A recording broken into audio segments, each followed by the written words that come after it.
kunafanyika lile kongamano la elimu, kongamano ambalo linafanyika katika mji wa Naivasha. Tufuatilie ni yepi yanajiri. Rais William Ruto anatarajiwa kuhutubia washikadau katika sekta ya elimu. Tuvuke moja kwa moja tusikilize ni yepi yanajiri katika kongamano hilo la elimu.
Kwa heshima naomba tubaki tumesimama ili tuweze kuanza mkutano wetu kwa maombi.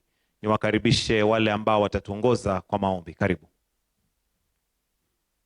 Thank you. In the name of Allah, the most gracious and the most merciful, all praise to Allah subhanahu wa ta'ala, the Lord and the creator and the sustainer of all.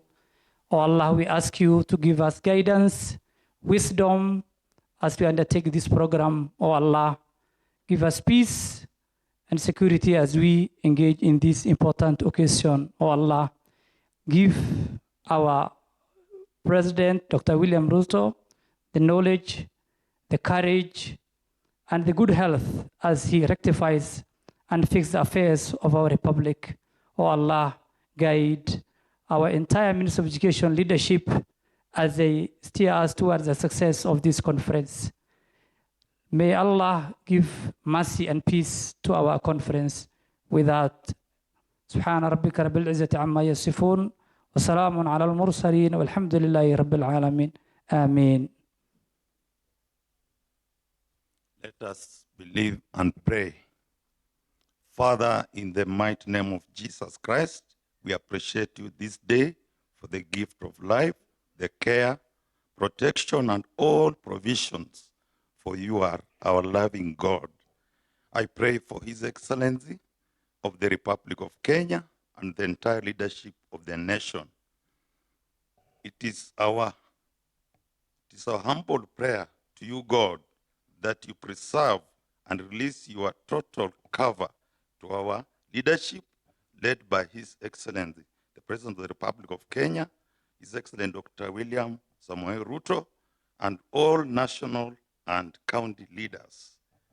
We pray for peace and the entire provisions of our nation. Oh God, we pray for your peace that surpasses all human understanding. Our Father, in Jesus' name, we commit this second National Education Conference in your able hands. We pray for your presence to go with us, Jehovah. Holy Spirit, welcome you to lead us and guide us. For this I pray, in the name of the Father, the Son, and the Holy Spirit, we believe and pray. Amen. Naomba kwa heshima tuweze kuketi.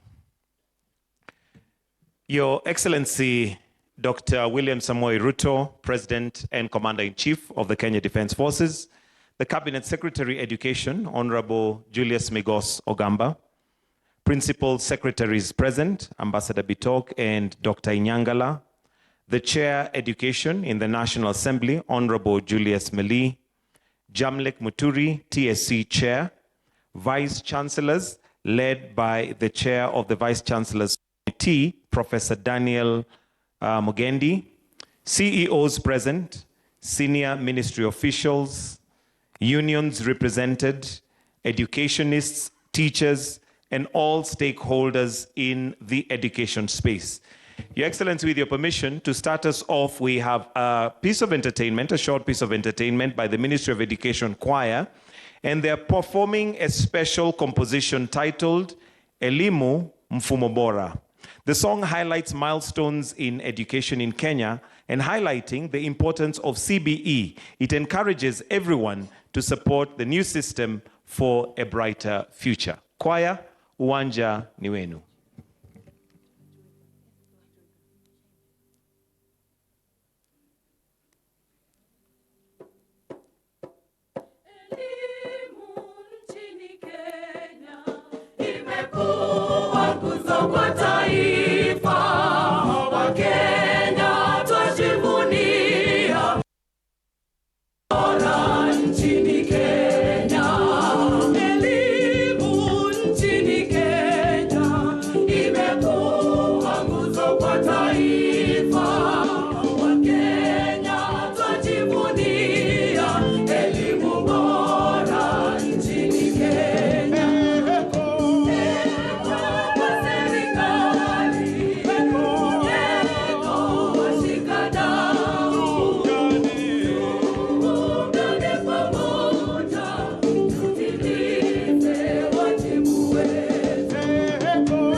Tuwapongeze tena kwa makofi kwa huo wimbo. Asanteni sana.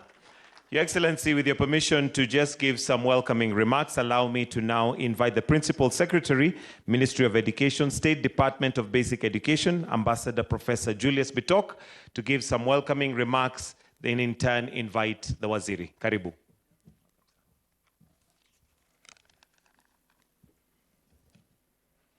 Your Excellency, Dr. William Samoei Ruto, President and Commander-in-Chief of Kenya Defence Forces, Honorable Julius Migozo Gamba, the Cabinet Secretary, Minister of Education, my PS colleagues, PS Inyangala, PS Abdisalan, the Chair of Education Committee, together with the members and elected leaders, Teacher Service Commission, Vice Chancellors, CEOs, unions, captains of the education sector. Good morning.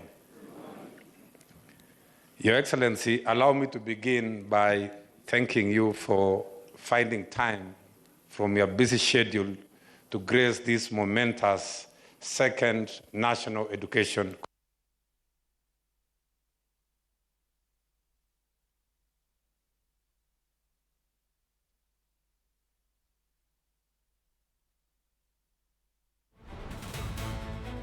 competence-based education training under TVETs and university education under higher education.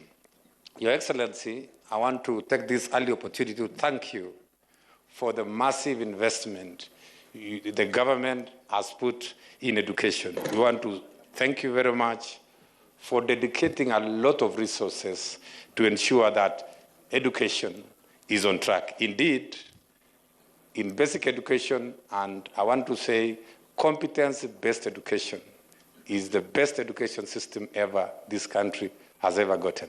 And we are confident with your leadership and the investment you have put in there, we are going to take education forward. Allow me now, Your Excellency, to introduce members from the Basic Education Department who have joined us in this conference.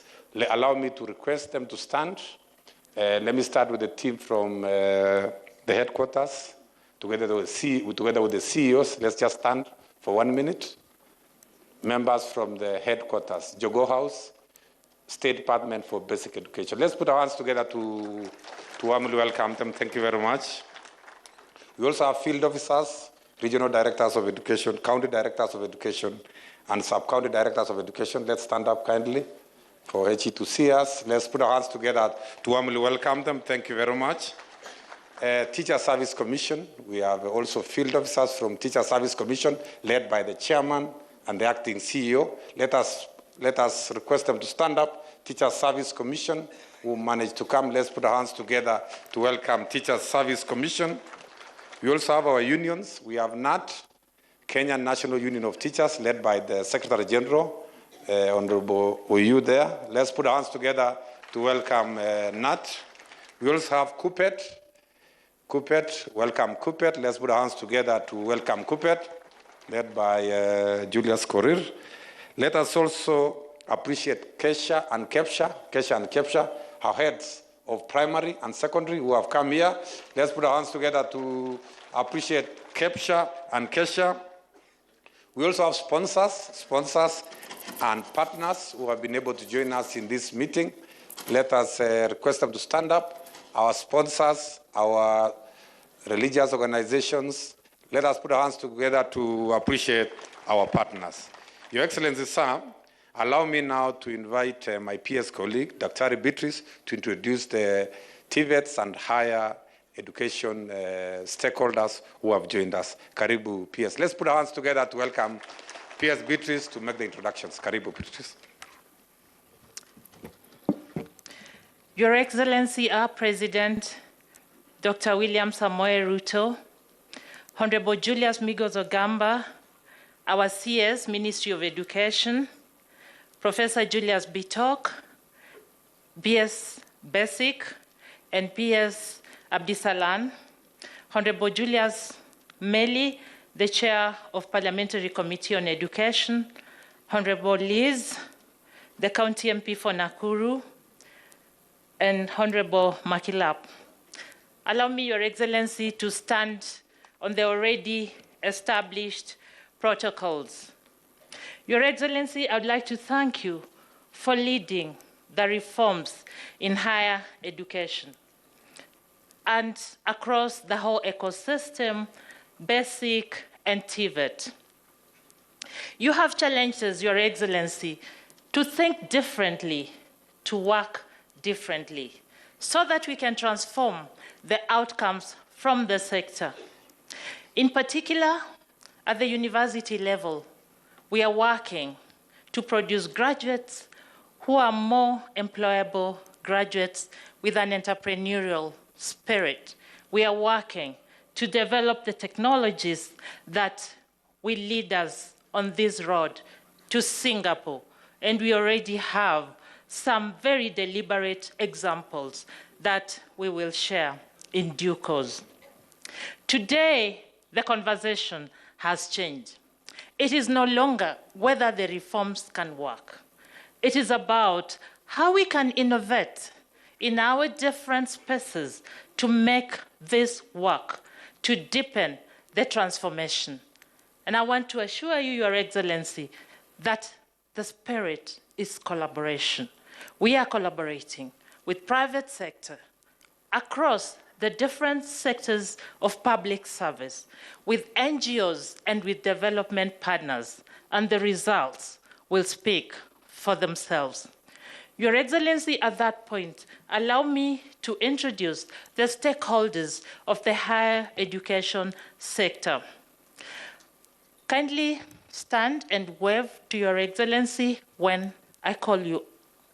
The chairs of councils of public universities and their governance teams present here today, led by Professor Bosire Mwebi. Let us appreciate them. Thank you. The chairs of semi-autonomous government agencies in higher education and the TVETs. There are many, so I'll not mention them. Please stand along with your teams. Let us appreciate them right there at the back. Vice chancellors and principals of public and private universities, as well as principals of national polytechnics, TVETs, and the Kenya School of TVET, and your teams. Let us appreciate them. We also have a few comrades from the TVETs and the universities. Let us appreciate them. We have representatives of UASU, KUSU, and KUDHIA. They are welcome to this conversation. Let us appreciate them right there at the back. And last, but definitely not least, Your Excellency, we are accompanied by staff from the State Departments of Higher Education and TVETs. Kindly stand so we can appreciate you. Thank you, Your Excellency.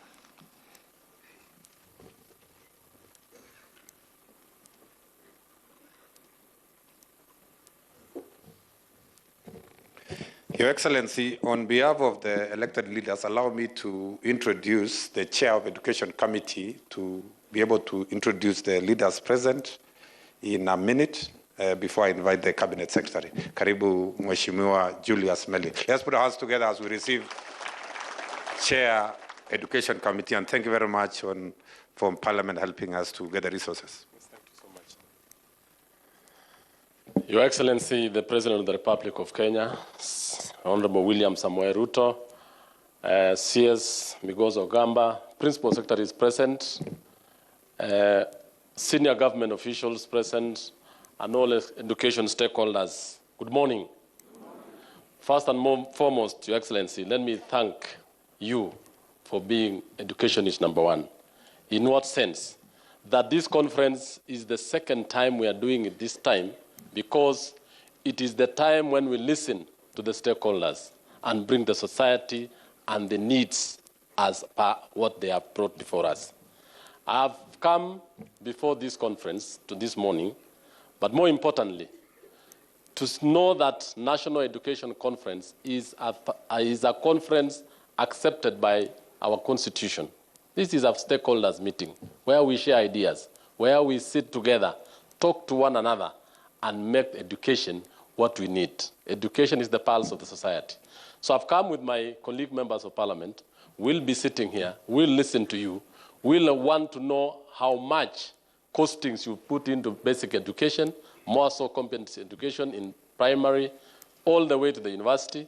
We'll want to know the various pathways and the various issues that you have in terms of human resource, because it is in the House that we have the national pass. So, Excellency, we are here to listen. We are here to also listen to them, the proposals on the legal issues, especially the legal proposals or amendments you'd want to have in the House to make education effective and to have the leadership of the sector well. So we'll sit through this meeting and we'll do a lot of listening. And at the end of it, we'll be able also to respond to a number of issues. So I'm accompanied by Honorable Liz Chelule, who is the women rep, or County MP, Nakuru. We have our club. We are also accompanied by Honorable McClap, who is a veteran, who was a veteran teacher and a member of Parliament, Baringo North. Give him a clap. Other members of Education Committee will be joining you, and other members of Parliament, I know from within this county, and we shall be glad to listen and to be able to make our presentations later. I thank you. Thank you so much. Thank you very much, Honorable Meli. Your Excellency, sir, allow me now to invite the Cabinet Secretary, Honorable Julius Migos Ogamba, to make his remarks. Let us put our hands together to invite Waziri. Karibu sana, Waziri. Thank you, Professor. Your Excellency, the President of the Republic of Kenya and Commander-in-Chief of the Defense Forces, Dr. William Samoei Ruto, honorable members of Parliament here present, PSS present, my colleague delegates, ladies and gentlemen, good morning. Your Excellency, allow me to begin by thanking you most sincerely for finding time from your busy schedule to grace this opening ceremony of the second National Education Conference. This conference is a follow-up of the first national conference that we held last year. It brings together key stakeholders in the education sector, including the ministry and state agencies, teacher unions and teacher associations, education administrators and regulators, institutional sponsors, development partners, universities, TVET institutions, professional associations, learners, and the faith-based organizations spanning the entire education continuum from pre-primary to tertiary institutions.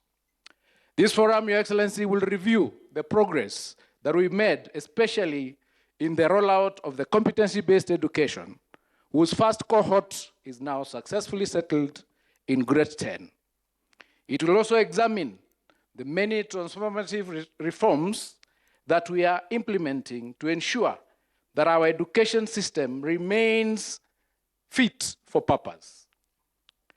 This meeting will discuss authentically about what we are doing in the sector with a view to ensuring that we get the solutions that we require. Your Excellency, the theme of this conference, driving effective education reforms through leadership and accountability, is particularly timely as we undertake extensive reforms across the education sector. As stakeholders, we have agreed to work collaboratively, identifying and resolving challenges that arise in our sector in the course of implementing these reforms. Under your leadership, Your Excellency, our collaborative approach has continued to produce impressive results as we strengthen this sector day in, day out. In the basic education subsector, Your Excellency, your administration has employed over 100,000 teachers, with a further 16,000 expected to be recruited in the financial year 2026-2027. Additionally, 23,000 classrooms have been constructed. The first cohorts under the competency-based education are successfully transitioned to grade 10 at the rate of almost 99.5. Further, Your Excellency, your administration has increased the education sector budget from 503 billion in the year 2021-2022 to the proposed 767 billion in the financial year 2026-2027, which is almost 30% of our budget. Your Excellency, capitation funds are now being released to schools on time, making a significant milestone in improving efficiency and stability within our sector. In the TVET subsector, enrollment continues to rise steadily, and we are progressing towards our target of 2 million.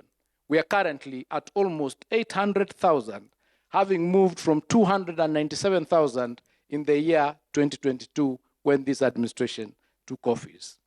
Additionally, we've employed 3,300 trainers with an additional 1,000 set to be recruited by July this year. Training fees in these institutions has also been reduced to 67,189, thereby making it possible for more students to join our programs. The curriculum has been modularized, meaning certification can now be done within a shorter period, enabling people to be able to acquire skills to earn a living as they continue progressively scaling their skills. We have introduced policies in the sector that are learner-based or trainee-based. For example, we now have the recognition of prior learning and the dual training policy in place that continues to support our learners. In the higher education subsector, Your Excellency, we've addressed persistent industrial unrest that previously affected that sector by establishing mechanisms for timely engagement and resolution with our unions.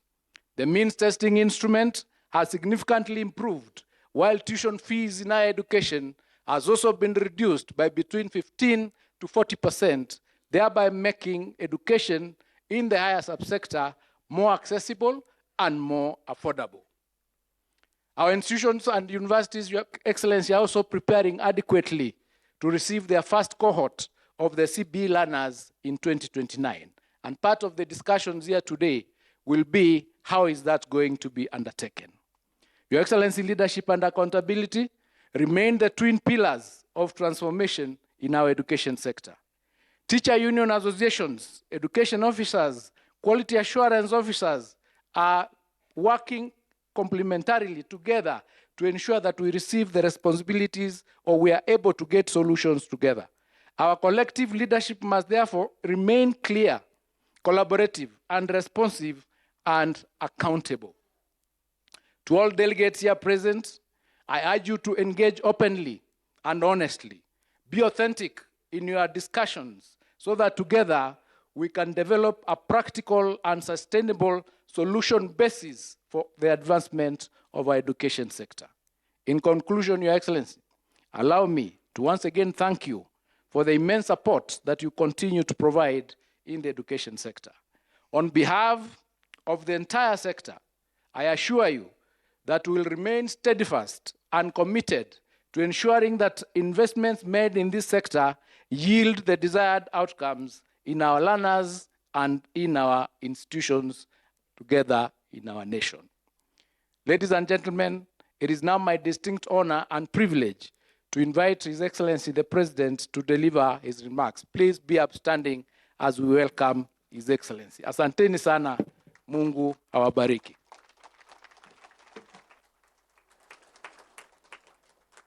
Thank you. Thank you very much, Waziri.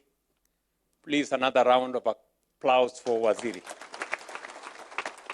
I think this gentleman has done an outstanding job. Asanteni sana, tafadhali tuketi. Asante. While I was sitting here and looking at the writing here on this sheet here, I was asking Melly, I am a scientist. I am not a linguist. And I was asking whether competency or competence. some English teachers should help us, whether it should be why or mutatueleza baadaye.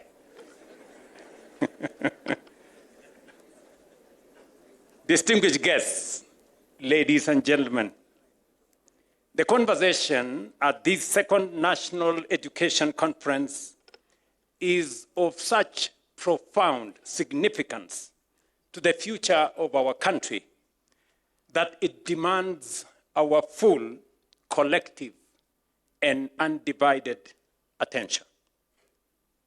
This is because we are meeting at a profound moment in our country's development journey. As an administration, we are implementing the bottom-up economic transformation agenda with a clear focus on expanding opportunity, strengthening productivity, and ensuring that no Kenyan is left behind. Equally important, we have made a bold national commitment to propel Kenya into first world status in our time. Global experience informs us that countries that have fulfilled their development ambitions, from Japan to Germany and South Korea to China, Singapore to Israel, did not treat education merely as a social good, but as a national mission and a strategic national assignment. Allow me to share 5 broad reasons why education is and must be central to our development agenda. First, education develops human capital by equipping citizens with literacy, numeracy, technical expertise, managerial competence, and problem-solving ability, raising national productivity and improving incomes. Second, education facilitates industrialization. No country can move from exporting raw materials to building industries in manufacturing, engineering, pharmaceuticals, ICT, agro-processing, or clean energy without a skilled workforce, technicians, scientists, innovators, and many more. Third, education strengthens the capacity of the state. A competent civil service, an effective judiciary, a professional diplomatic corps, sound planning institutions, and efficient regulatory systems all depend on educated and capable citizens. Fourth, education enables innovation and the adoption of technology. Strong universities, research institutions, vocational systems, and digital skill ecosystems enable countries not only to adopt technology faster, but also to innovate and create technologies of their own. And fifth, education transforms societies. It reduces poverty, improves health outcomes, lowers maternal and child mortality, expands opportunities for women, strengthens social cohesion, and promotes civic stability. In many ways, ladies and gentlemen, education is the single greatest investment a nation can make in managing its present and shaping its future. Indeed, the United Nations Educational, Scientific and Cultural Organization, UNESCO, estimates that in developing countries, every $1 invested in education can generate up to $15 in economic growth. Distinguished educationists, with that broad context, the theme of this conference, driving effective education reforms through leadership, accountability, and collaboration, captures the core principles guiding our work and the engagements we're going to have in this conference. It speaks to the responsibility we all share to ensure that education reforms are not only well designed, but also effectively implemented and sustained across all levels and all systems. A working education system demands continuous and vigorous evaluation and review to align it with aspirations behind its introduction. This forum is therefore ideal, as it offers an opportunity for candid reflections on the state of our education. It is also an opportunity to assess our successes and reset our priorities.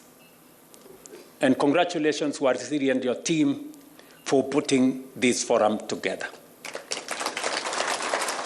I know this is the second forum. The first forum, I wasn't able to attend. But on being briefed on the engagements in the first forum, I made the decision that I will be coming to this forum every year because of the significance and the importance of not just education, but the need for us to collaborate, harness ideas, correct where there are wrongs, and streamline the whole education program because, as I have said, it is the single most important investment any society, community, or nation can invest in. And that is the reason why close to 30% of our national budget is spent on education, not as a cost, but as an investment. It is the reason why we have progressively enhanced the budget in this sector from approximately 500 billion in 2022 to 702 billion in this financial year and 767 billion in the coming financial year. We don't treat the investment and the resources we are putting in education as a cost to us. It is an investment we are making in our present and in our future. And that is why the theme of this conference, leadership, accountability, which comes with integrity, and also collaboration, is a very apt theme that brings us together to realize that reform requires bold leadership because entrenched cultures don't give way easily.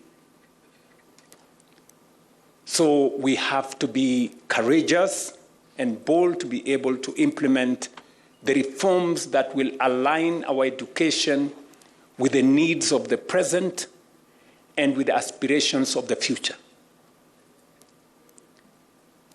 Accountability becomes a very central part of delivering on education because the resources we are allocating, the public taxes that we allocate to education, 700 billion shillings is a lot of money. And integrity must be front and center in us delivering on education and making sure that we can account to the Kenyan public on the resources we are spending in education. I have been in this space for a while, both as a member of parliament and subsequently as a minister for higher education. And I know full well how important and how impactful delivery on education can be to not just our learners, but to our society in general. It is the reason why I instructed the Ministry of Education to do a proper audit and to take the next step and digitize education data. You know, you will be well to know that when we carried out audit and when we decided to verify the numbers of students in primary school, the numbers of students in secondary schools, the numbers of schools themselves, you know, we got to know that there were 87,000 or thereabout ghost students in our secondary schools. Students we were paying capitation for, yet they didn't exist. We had 800,000 pupils in primary school, government paying close to $1.2 billion every year for learners that did not exist. We had schools registered, close to 200 schools that did not exist.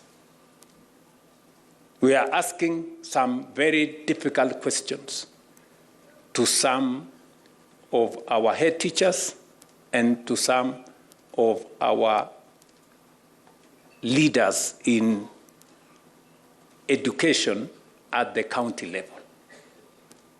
Because accountability, integrity is central to us making sure that all our resources are used properly. You will also want to know that because of this, we are now moving to the next step.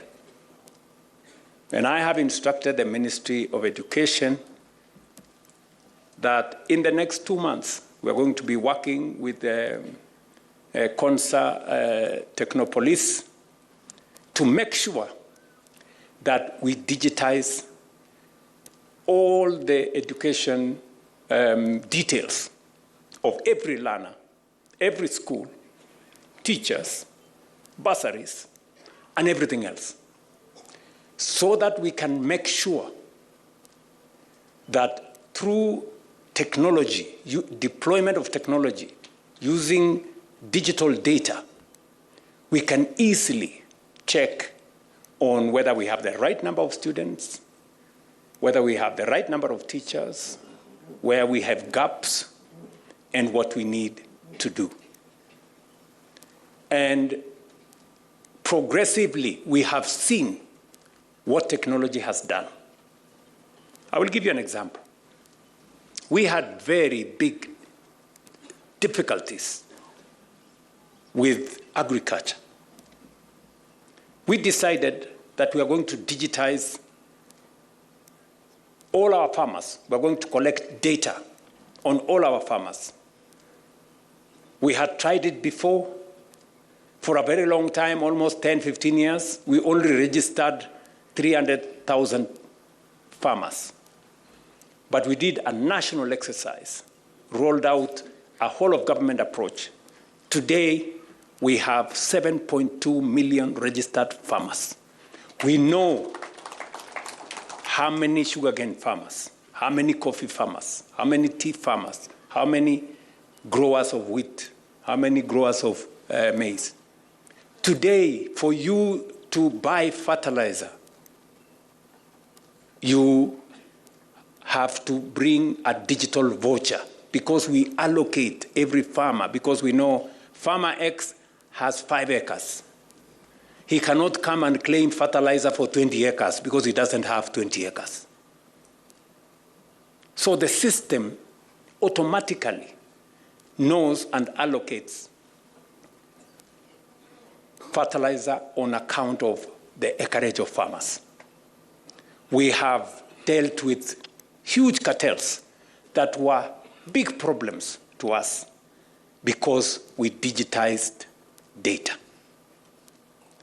I want to encourage stakeholders, from our teachers to boards to parents, for all of us to agree to a digitization process so that it makes it easy for us to deploy all the resources we are deploying, whether it is capitation, whether it is bursaries, and everything in between. I am happy that we have teachers and teachers' representatives in our midst. The question I will ask my good friend Oyu and and my sorry, the leadership from Kupet. Sorry. The question I'm going to ask them is, we have some head teachers who have taken us to court that they do not want to pay parents to pay school fees on e-citizen. They want to continue writing receipts on pieces of exercise book. Why? Honestly, mutusaidie. Why do you want to continue writing receipts on pieces of paper where nobody, traces your exercise book iliandikwa ilipotea, shule ilichomeka ikachoma na receipt sijui nini? Today, parents should be able to pay from the comfort of their homes on e-citizen school fees for their children, where we can verify the data, where we can know that this money was paid. We have made a decision. I have made a strategic decision that we do not want to deal in cash in this administration, because cash is very sticky, And that is why today you can pay literally for any government service, on a digital platform, through M-Pesa, through the bank, so that you have traceability and we can have visibility as government that so much money has been paid. So mutatusaidia Bwana Uju na Maisori na wadosi, mtuambie hawa watu tuwachane na giza, please. Wacha tukuje mahali kwa mwangaza hapo, kila mtu aonekane nini inafanyika, pande gani inasonga namna hiyo. I don't think asking for transparency is too much, right? But I'm talking about very few teachers. The rest of the teaching fraternity, many schools across Kenya today, they are accountable. They accept money to be paid on a digital platform. In fact, I have head teachers who have rejected cash. They've told parents, go pay using a digital platform because we want accountability. This is how we want to move into the future. And that is why I have singled out your theme here of accountability. If we are accountable, we can do more with the resources we have. And we can improve learning outcomes better with the resources that we have. This year, the first cohort of grade 9 learners under the competence-based education joined senior school with over 99% transition. We must safeguard the unique ability of education to be an equalizer for all by eliminating man-made bottlenecks that frustrate access to quality learning and stand between our children and a brighter future. Equally important is making available the necessary learning resources to our schools on time.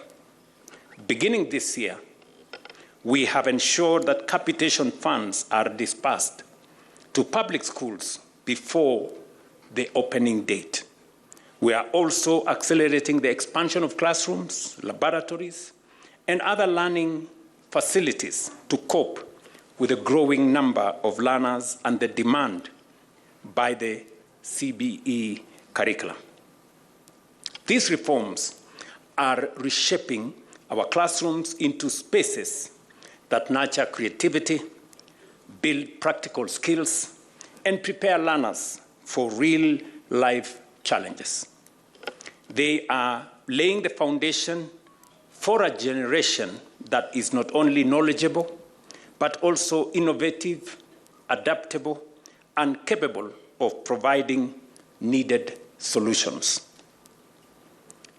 Indeed, even in the face of early skepticism, the results we are now witnessing speak for themselves. Learners who have transitioned to senior school are already demonstrating strong learning outcomes that affirm the soundness of our decision to reform the curriculum. The core competencies and values being inculcated, including critical thinking, communication, collaboration, and citizenship, are evident in how these learners engage with their teachers and interact with their peers. Their confidence, creativity, and the sense of responsibility are clear indicators that we are on the right path. This progress has been driven by deliberate and sustained government action. Since taking office, you've had the statistics as given by Minister Ogamba that we had 4 fundamental challenges in this education space. We had a serious challenge with competence-based curriculum. You all know. Many parents were complaining they are being forced to do homework at night. They are making cars at night, cutting boxes, and doing all manner of things. We had serious challenges with teacher numbers. We had a huge gap of close to 100,000. We could only hire 5,000 teachers every year. We had serious challenges of learning spaces. I will give you an example. In Nairobi alone, we've had to provide additional resources to create more learning spaces in the city of Nairobi. We're building an extra 1,000 classrooms in the city of Nairobi alone, just to make sure that the students, especially in informal settlements, have access to education. We had very serious challenges of the funding model that was more focused on the institution than the learner. We have since corrected all of them. And of course, we have 2 to go. Digitize the whole system so that we improve on transparency and we make it much more easy for decision making. And number 2, I have one last thing that I must do, and that is to sort out a higher education loans board so that we can have clarity. And I have instructed this man, that, and I have put him together with my team.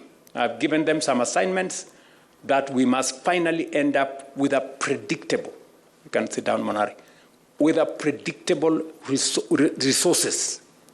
Because as we move some of our commercially viable programs out of the budget into the National Infrastructure Fund, we want to create space using resources from the budget, from development partners, to fund more social projects, education, health, social protection. That is where we will concentrate our resources from the budget, because the rest of the commercially viable projects, we can move them to the National Infrastructure Fund and also to the private sector, building on the ecosystem we have on public-private partnerships and all the other things we are doing in that space. So we've hired teachers, And I'm sure the teacher representatives here can confirm. It is not a story. True, wanaoyu na ndugu zetu? Yes. Yeah. The teachers we have hired in the last 3 years, it would take us 20 years if we hired them at the rate at which we were hiring before. But we made this deliberate because we could see the negative effects our learners and our learning and our education was suffering because of lack of teachers. We built more classrooms, as was said by Waziri, 23,000 and counting. We are building also another 1,600 laboratories across Kenya to make sure that no student, as has happened in the past, gets to a laboratory the day they are doing the exam. You know how sometimes unfortunate it is. And we have reorganized the funding model so that it is student-centered. Through these investments, we are not merely expanding access to education. We are laying the foundation for a more equitable, competitive, and future-ready nation. At the same time, we have continued to invest in teacher development, expand digital learning infrastructure, and align education pathways with national development priorities. I'm very happy that STEM is now a real, program. And I was very happy that, the STEM students are up to 60, you told me? We are at? We are now at 52%, heading towards 60. And then we will keep improving so that we prepare ourselves for the future. We must be armed with the human capital that will take our country to the next level. At the level of higher education, we have undertaken bold reforms to ensure that access is fair, transparent, and sustainable. The new university funding model has shifted the focus from institutions to students, ensuring that financial support is provided based on need through a structured combination of scholarships, loans, and household contribution. This approach is enabling more young Kenyans to access higher education while safeguarding the long-term sustainability of the sector. Equally important is the transformation of technical and vocational training.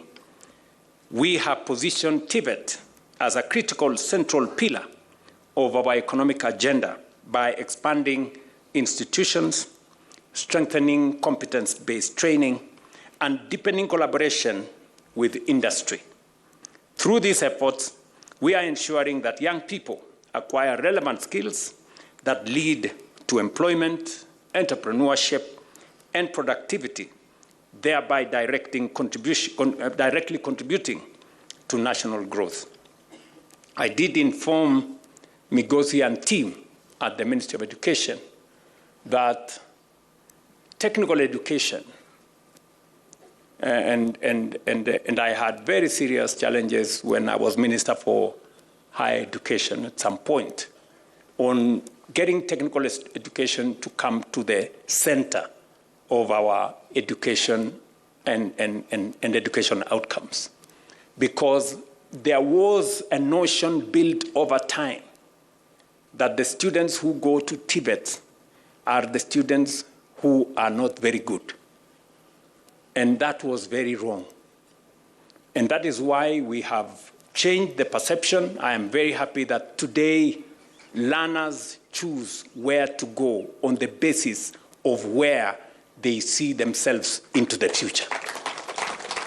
And as a result, we have increased the numbers. In 2002, we had close to 300,000 students in our Tibet. Today, we are at 800. Our target is to get to 2 million. I know there is a small problem somewhere which I'm sorting on matters to do with the resources available to teach those students. I have since discussed with the PS in that department and the Waziri, and we're going to sort it out. Because we had two challenges. We want to make sure that it is affordable. That is why we worked with the Tibet institutions to reduce the fees from close to 100,000 to 67,000. And we have also modularized so that certification becomes more frequent.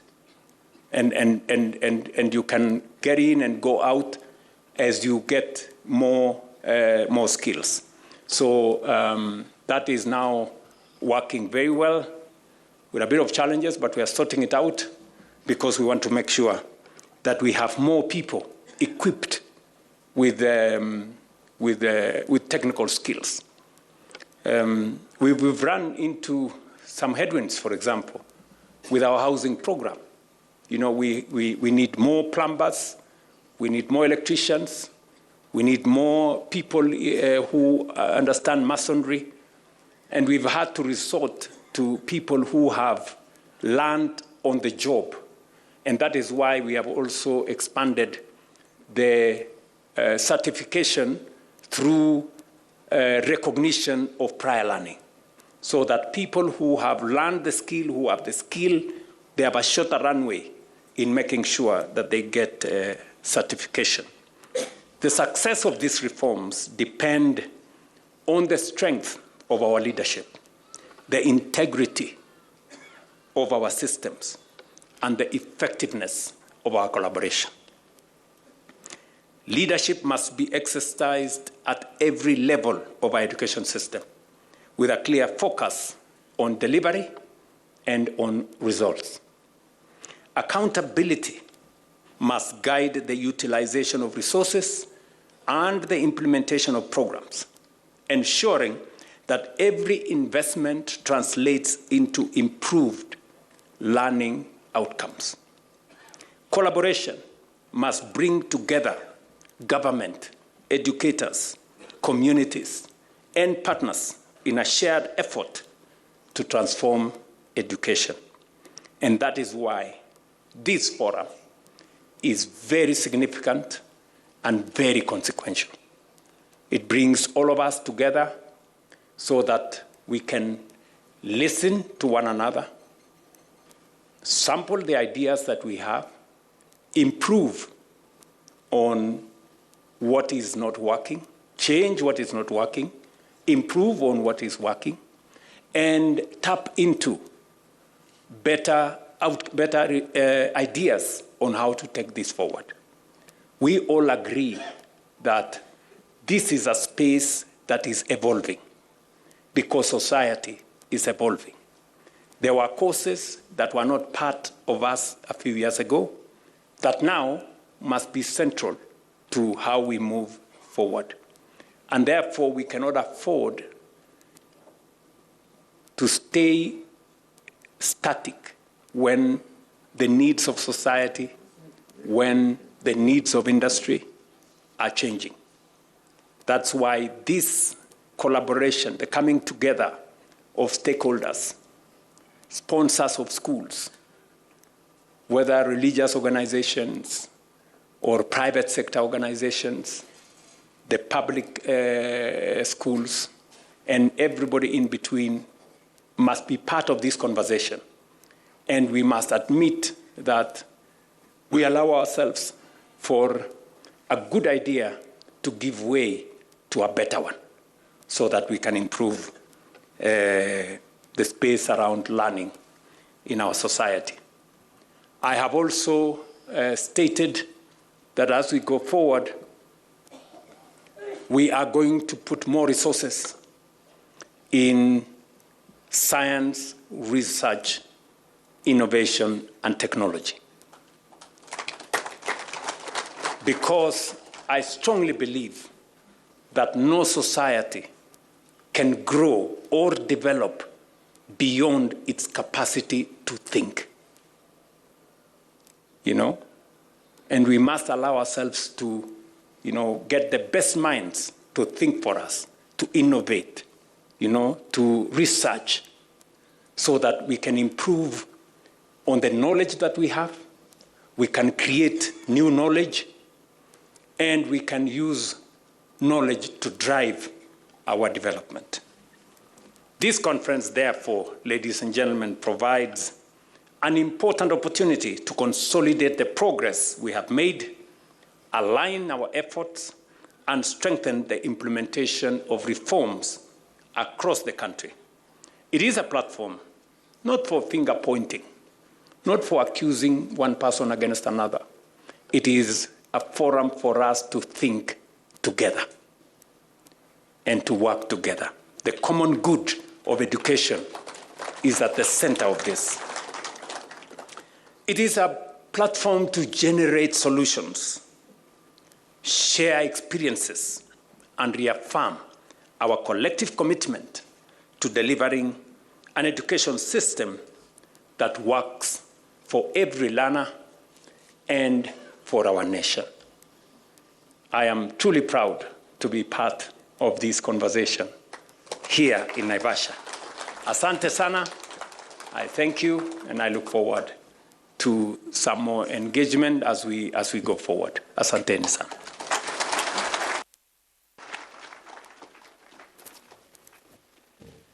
Another warm round of applause for His Excellency, please. Band will hold a little bit. We'll hold. We're not yet done. Let us kindly take our seats as we now transition to the panel discussion to deep dive and unpack leadership, accountability, and collaboration in the education sector. And Your Excellency, the good book in the Bible tells us in Ecclesiastes chapter 9, verse 11, that to everyone there will be a time and a chance. The time and chance that we have as individuals and given an equal playing field is in the education that we receive. And at this point, allow me, Your Excellency, to invite the panelists, starting with the moderators. We have Emily Chebet from Citizen TV and David Muchungu from NTV to kindly come and take their positions in the most outer seats that we have, followed by Reverend John Gatto, who is representing the religious sector. And we know that we do have quite a number of religious organizations that have stake in the education sector. Let's have NAT Secretary General Collins Oyu, who will also come on stage, followed by the CS Education. I'll repeat that. We have the two moderators, Emily Chebet and David Muchungu. Let's have NAT Secretary General Collins Oyu, together with Reverend John Gatto, also the chair of VCs, Professor Mugendi, to please join in that panel, the CS.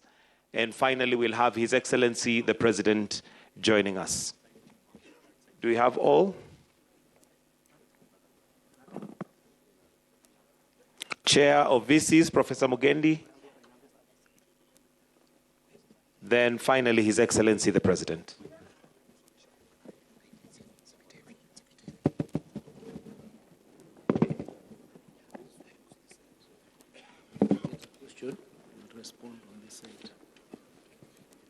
And with the panel constituted, His Excellency, the President. We can give a clap as we welcome the panel. And I'll now hand over to the two moderators between Emily and David. You'll take the floor once we are seated.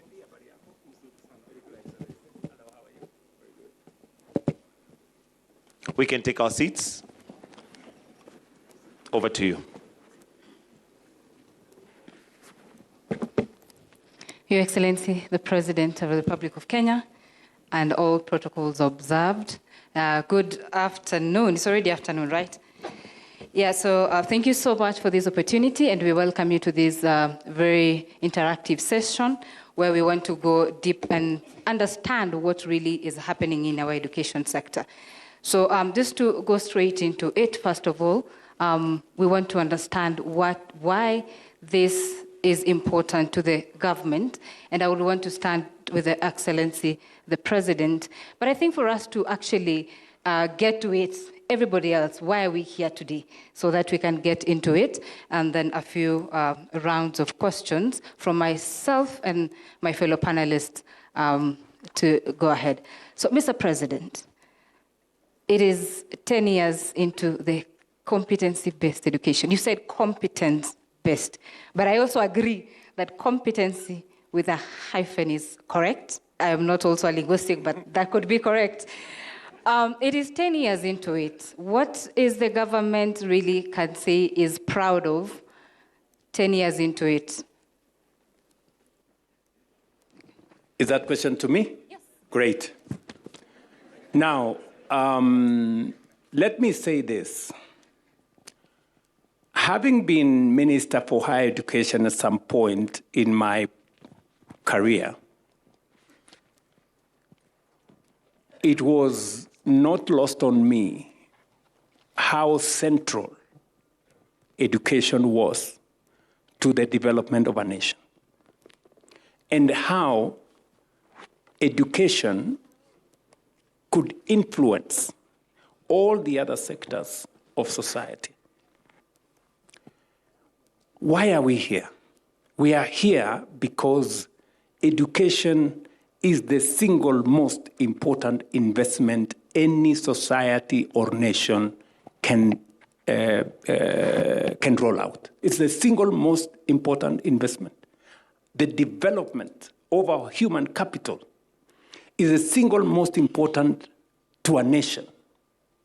From the position I sit in as president, if there is one very important thing, is to have an educated, informed society.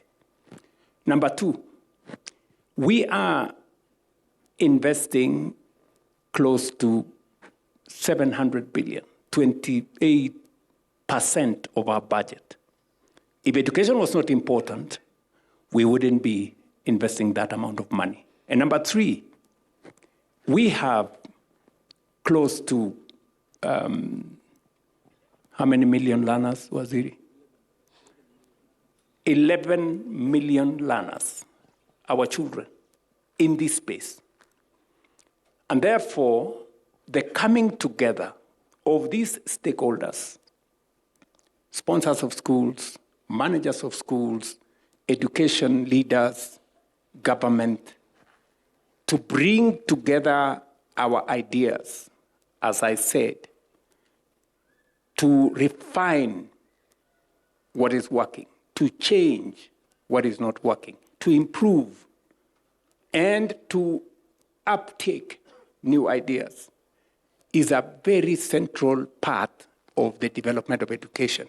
We've had instances where people take to podia in political rallies, in church meetings, in funerals, in weddings, to say all manner of things about education.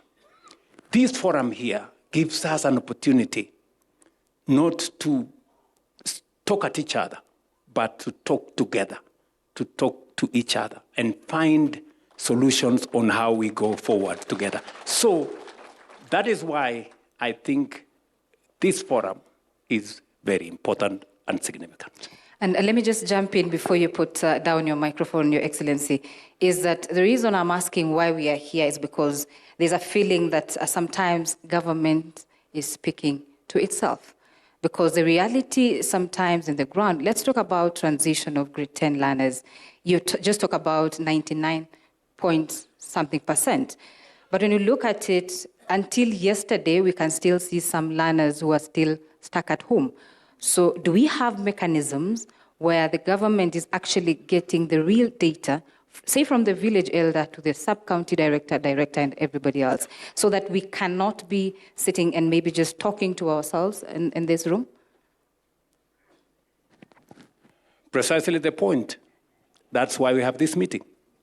We want to know from the stakeholders here. If, for example, we say we have hired 100,000 teachers, can OU here and the good people from COPET, can they confirm that is the case? When we say that we have built learning spaces, is that the case? When we say that we have changed the university funding model, is that the case? Do we need Professor Mugendi and team? Can they confirm to us that that is the case, or are we talking to ourselves? That's the reason why we're here. And I think that is a very progressive way of engaging rather than finger pointing and making statements sometimes that are not verifiable. All right. Thank you so much. Let's go ahead.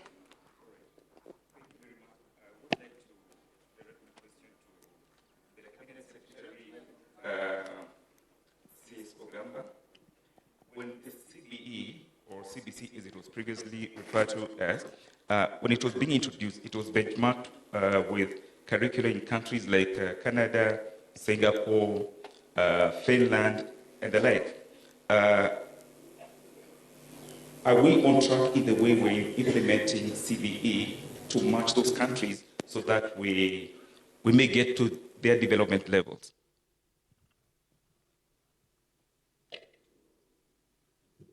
Thank you for that question. You know, the reason why CBE was introduced is because in the old model of the 844, the emphasis was on passing exams, that the job or the paper that you do in one day determines on whether you will proceed to the next level or you won't. That meant, for example, that if a student was unwell in that particular day and he didn't do well in that paper, his grades came down and he's not able to move to the next stage. The competency-based education is a skill-based system where everything that the student does accounts for something from day one. The assessments start from the classroom work that you do, and it accounts for a percentage. So that by the time you're doing an exam, what you have gotten in the process of learning enables you to progress to the next level. Additionally, it identifies the talents, the skills, the interest of the students so that we do not always insist on having students take programs or take courses that they are not interested in. That's why we introduce the 3 pathways so that we have STEM, we have social sciences, and we have creative arts. In that way, there is no student who will miss out and that's why the transition is high, because now we are able to take each and every student to the next level based on what they are able to do. So it's work in progress. We are now on grade 10. We are moving to grade 12, transition to the universities. And then, as we continue, because the assessment is doing year in, year out, we will evaluate the whole system at the end of the cycle. We're in the middle of the cycle. We've done 10 years currently. And it is the best system that we have. And the best way to determine that, I encourage you, get out there, talk to the students who are learning in this program, the grade 10 students, the grade 9 students, and you will see a distinct difference between them and the ones who have been doing the 844, where they concentrate too much on just an exam. But that's not to mean that the team that is in Form 3 and Form 4 currently has been left out. We're also working to ensure that we take care of them so that we leave no child behind. So it is a system that we encourage us as stakeholders here to participate. Where you find that there's something that needs to be changed, we'll do that. We are doing now competency-based center of excellence in all our 47 counties, so that schools can have a place to go to, the student can go up to have a place to go to be trained, the teachers have a training, the master is doing training for them, TSC is doing. So we are doing something in this space. What we are asking ourselves as stakeholders in education is that let us pull our intellectual resources together, because in that pool, we'll get the resolutions. That's why we've been able to amend the subjects. That's why in the first National Education Fora, when we were discussing about whether we should have mathematics as a compulsory subject in just STEM and nothing in social sciences and arts, we agreed in that particular forum that we'll have pure maths in STEM and we'll have essential maths in social science and also in arts. That is something that came out of that discussion of that forum. So we need to just put our heads together, and I am sure that by the end of this exercise, we'll be much better country than when we started. Thank you. CS, if I put down the mic, I asked about benchmarking with other states which are doing very well, and especially because of resources. Because resourcing education is very important. The capitation for primary schools has never been reviewed since it was introduced in 2003. It remains at 1,420. The one for free-day secondary schools has never been reviewed since 2018. So, and there has been inflation and all that. Are the resources still enough? We don't have laboratories in junior schools. That question. You know, this country has invested heavily in education. The international standard in investment of education is 20% of the budget. This country invests 28% of the budget in education. We are already above international standard by 8%, and we are continuing to increase that. The amount that is being paid for the capitation for primary school has moved from 1,020 in the year 2002 to 1,420 in the year 2018 to this July, when we'll be moving it to 2,300 per student. Junior school was introduced in this competency-based education, and we are giving them 14,240. Now, junior school is in the same place with primary school, meaning they share facilities. So in terms of the money that is used for primary school vis-a-vis the money that is being used by junior school with students in the same space. For example, if you're paying a watchman, you're not paying a watchman for junior school and paying another watchman for primary school. You are paying for one person. That means these resources are being utilized, and therefore, in reality, we have increased the amount for primary school substantively. Number two, we are doing now this verification exercise that we've done. Initially, we had an overestimation of the students. So the numbers that are sometimes gotten out there, you are still using the calculation of the earlier enrollment to state that, for example, we are not meeting the 22,000.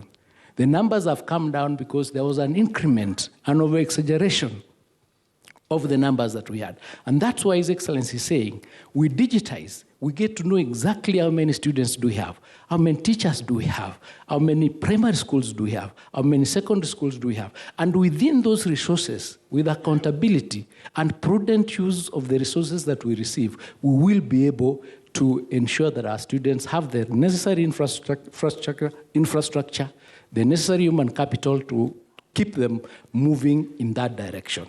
So we have done a lot in that space, and I think from where we sit, even benchmarking with the West, we are moving that much faster than they did. Thank you.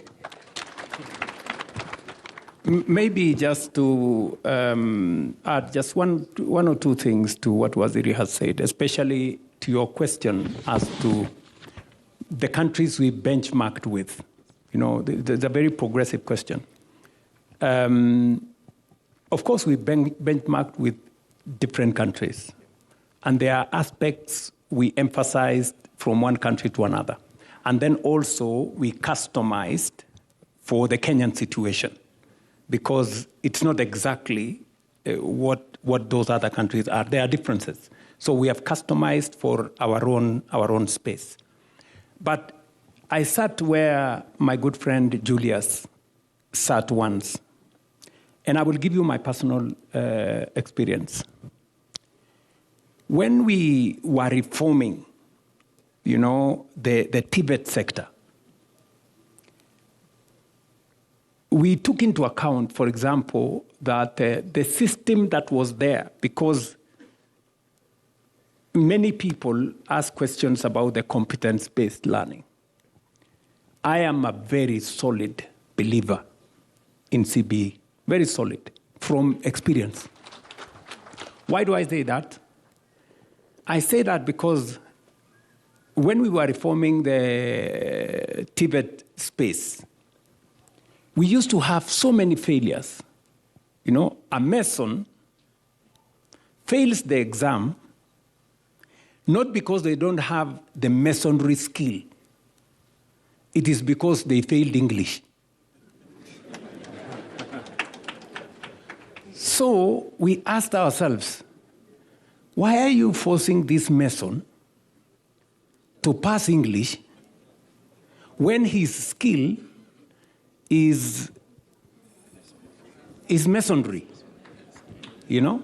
So we scaled down the place of English, and we got many more masons passing because they knew how to do, they had the skill of masonry, but they were failing on English, you know? So that is how we managed to reform that space. Let me give you another example. And these are practical examples which we have had to delve into. What Ogamba has said, the 3 different pathways. We have many learners who are gifted differently. There are people who are not gifted on STEM subjects. They are good artists. They are good social scientists. But when you force them into a channel that emphasizes the things they are not good at, that is why, for a very long time, our education system produced too many failures. You know?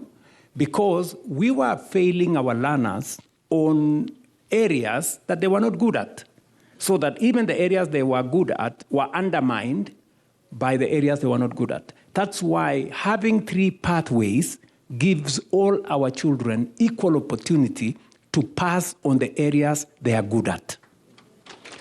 And by the way, we need all of them. We need skills in STEM. We need skills in social science. We need skills in art. They complement society. They make us the society that we are. And that is why competence-based learning is the correct thing to go, the correct education system for us.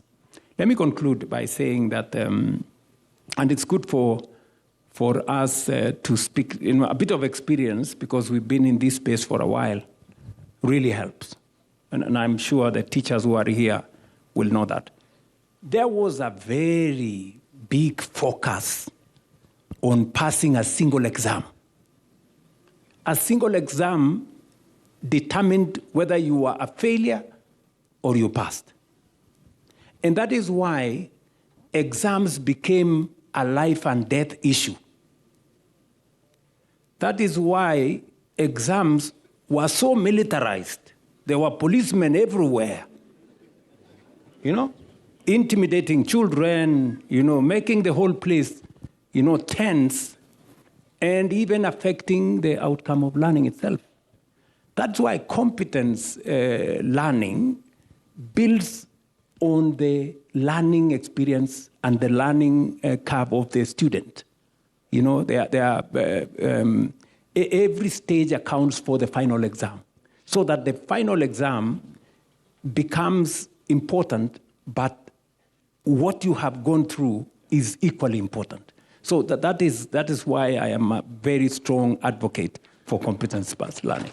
Thank you very much, Your Excellency. And since we're talking accountability and leadership here, and you've revealed that that audit you ordered revealed so many ghost students and ghost schools. When are people going to court? It's our money. What are we doing about it? Thank you very much. So what happened is, once we got that verified exercise out, we took action against our field officers in those sub-counties which are the largest number of the exaggerated enumerated numbers, and we gave them show cause letters because we have to follow due process under the human resource manuals, which requires us to complete that exercise within 6 months. That is already ongoing. We also sent that report to TSC, and they're also taking action against the particular teachers, again, through the process of disciplinary processes, who were the heads of those institutions that were affected. Over and above that, we invited the DCI, and officers are now in our offices undertaking and scrutinizing those processes to find out who it is or who is involved in any sort of malpractice or fraud in our institutions. The reason is really simple. We are giving you capitation. Capitation doesn't come to your phone. It goes to the bank. So there's somebody who goes to the bank, signs for that money. If it's a ghost school, they now go to the bank, find out who signed for that particular bank account, and they are doing the investigation. The process is going on, but we've stopped the leakage as with the first step, which what we have done. So we are no longer releasing capitation to institutions or ghost students that exist. But the process is ongoing, and you see, you cannot correct a wrong with another wrong. This is a country of laws. Once you accuse somebody, you collect the evidence, you process. What we did ourselves is to verify and hand over the report to the investigative agencies who have the capacity to undertake that exercise. And we do not want to condemn anybody unheard. The relevant culprits will be called, they will write down statements, and then they'll be taken to court. But believe you me, they are going to go to court, and we are going to recover those resources using the asset recovery system, because they are there, they are known. Maybe where my colleague left, Bwana Waziri, you talked about the laws and the processes. You have been talking about the school fees and no extra charges, but we have seen schools charging school fees. It remains pronouncements, and parents are still paying.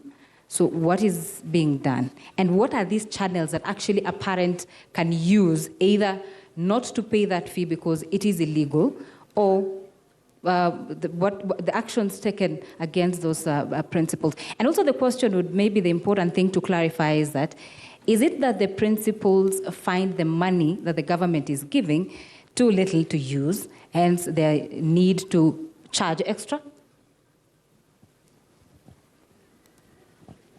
Let me start by responding to your last question, where the argument has been that the money is not enough.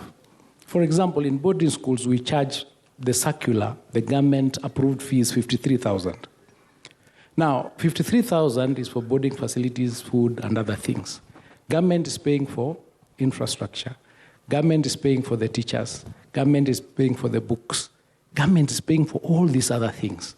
Now, what has happened is that there are people, scrupulous out there, who have introduced budgetary items into the budget of schools that are non-essential, thereby raising the cost of running those institutions. For example, the latest case that we are handling, where school fees was raised from the 53,000 that is allowed to 120,000. But when we looked through, our quality assurance officers did the report, they found several budget lines in the budget that are non-essential, that are not core to what a school should be doing. For instance, 26 million for going to Dubai. 26 million for going to Dubai. 13 million for speeches during prize giving. CG 1.3 million for spiritual nourishment. And then you say government is not, the pesa itoshi, the money is not enough. And you know, all I like us to do, because the argument has been that we are not able to implement the policies. That is because our quality assurance officers are not enough, we don't have enough, and by the time they reach, they find maybe something has been done and moved on. But now we are going to the BOMs, the Board of Management, and some of them are here, and we are saying you must interrogate the budget that you are passing. What does it include? Is that something that is essential to learning? So that you do not increase abnormally the cost of running institutions. So that argument of is not enough is far-fetched, because there are many other factors, and of course there are a lot of wastage and things like that. But we are saying now, we are acting. Action has been taken. I know TSC has taken proceedings. Yesterday, the County Education Board was meeting to deal with that case, and it is a warning to each and every school head here. If you are involved in undertaking increasing the school fees, using those levies that are against the circulars that we've issued, you will face the consequences. There's no question about it. It might take a bit of time, but we are going to get you. You will face the consequences. Number two, the schools that are insisting, for example, for students to pay for trips. A school has 2,000 students. Say each student is paying 15,000 for trips. Does every student in every term go for a trip? Tell me. 2,000 students are going for a trip per term. So let us be realistic about these things. And everybody who is appointed to the BOMs, and we've worked with the members of parliament, they've agreed to support us so that there is nowhere to run. Once we get you, you can't go to your member of parliament, you can't go to your heads of tribes or whatever to say, you know, we are being targeted. It's not going to happen. So we are going to deal with you because the regulations are there, and we want the media, before you say this money is not enough, please visit and ask them, let us see the list of what is being supported so that you help us, because we are all stakeholders. His Excellency has indicated we have 11 million students. If we have two parents, that is another 22 million people, plus 11. Each and every household is affected, including those people who are saying we do not have enough money to support the students. So help, and that's why we are working here together, so that we can put our heads together, analyze the situation, and be realistic about what needs to happen. And if something has to be increased, there is a procedure. And you have to bring that all the way to the cabinet minister for approval, so that everybody knows there was a bus to be bought, this is the reason, this is what the parents agreed, and this is what everybody is going to pay. How, for example, can you buy a bus for 10 years? Every year you're charging for a bus. You understand what I'm trying to say? So let's sort these things out, and we thank you for that question. Thank you very much. My next question goes to Professor Mugendi. Professor Mugendi, just hold the mic. It is now 3 years since we introduced the new funding model for higher education, because it was introduced in May 2023. There have been teething problems with the model. Is it time to review to see what is working and what is not working and change? And can you tell us what challenges, as a manager of a university, what challenges do you face? At the beginning, there were pending bills of about 60 billion, and I think from the last report I saw, it has risen to close to 100 billion. Is it working? Or what can we do? Thank you very much for that question. Yes, I want to confirm that it's now 3 years since we changed university funding, and we introduced what we call the student-centered funding model, where money follows students.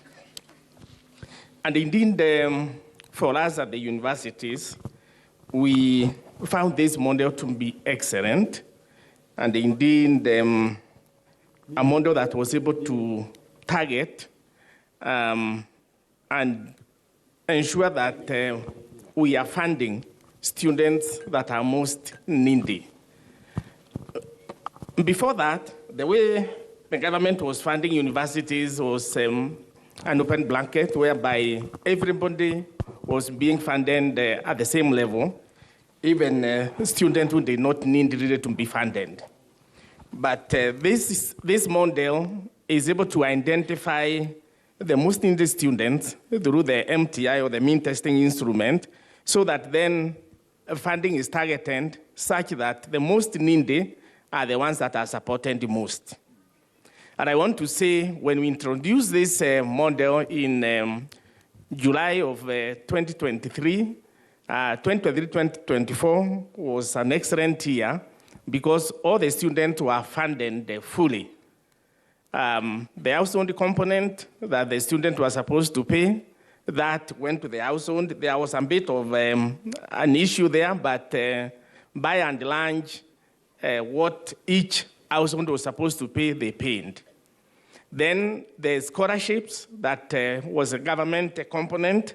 Again, that was paid very well through the university funding board. and then help the loans that then came for those respective students.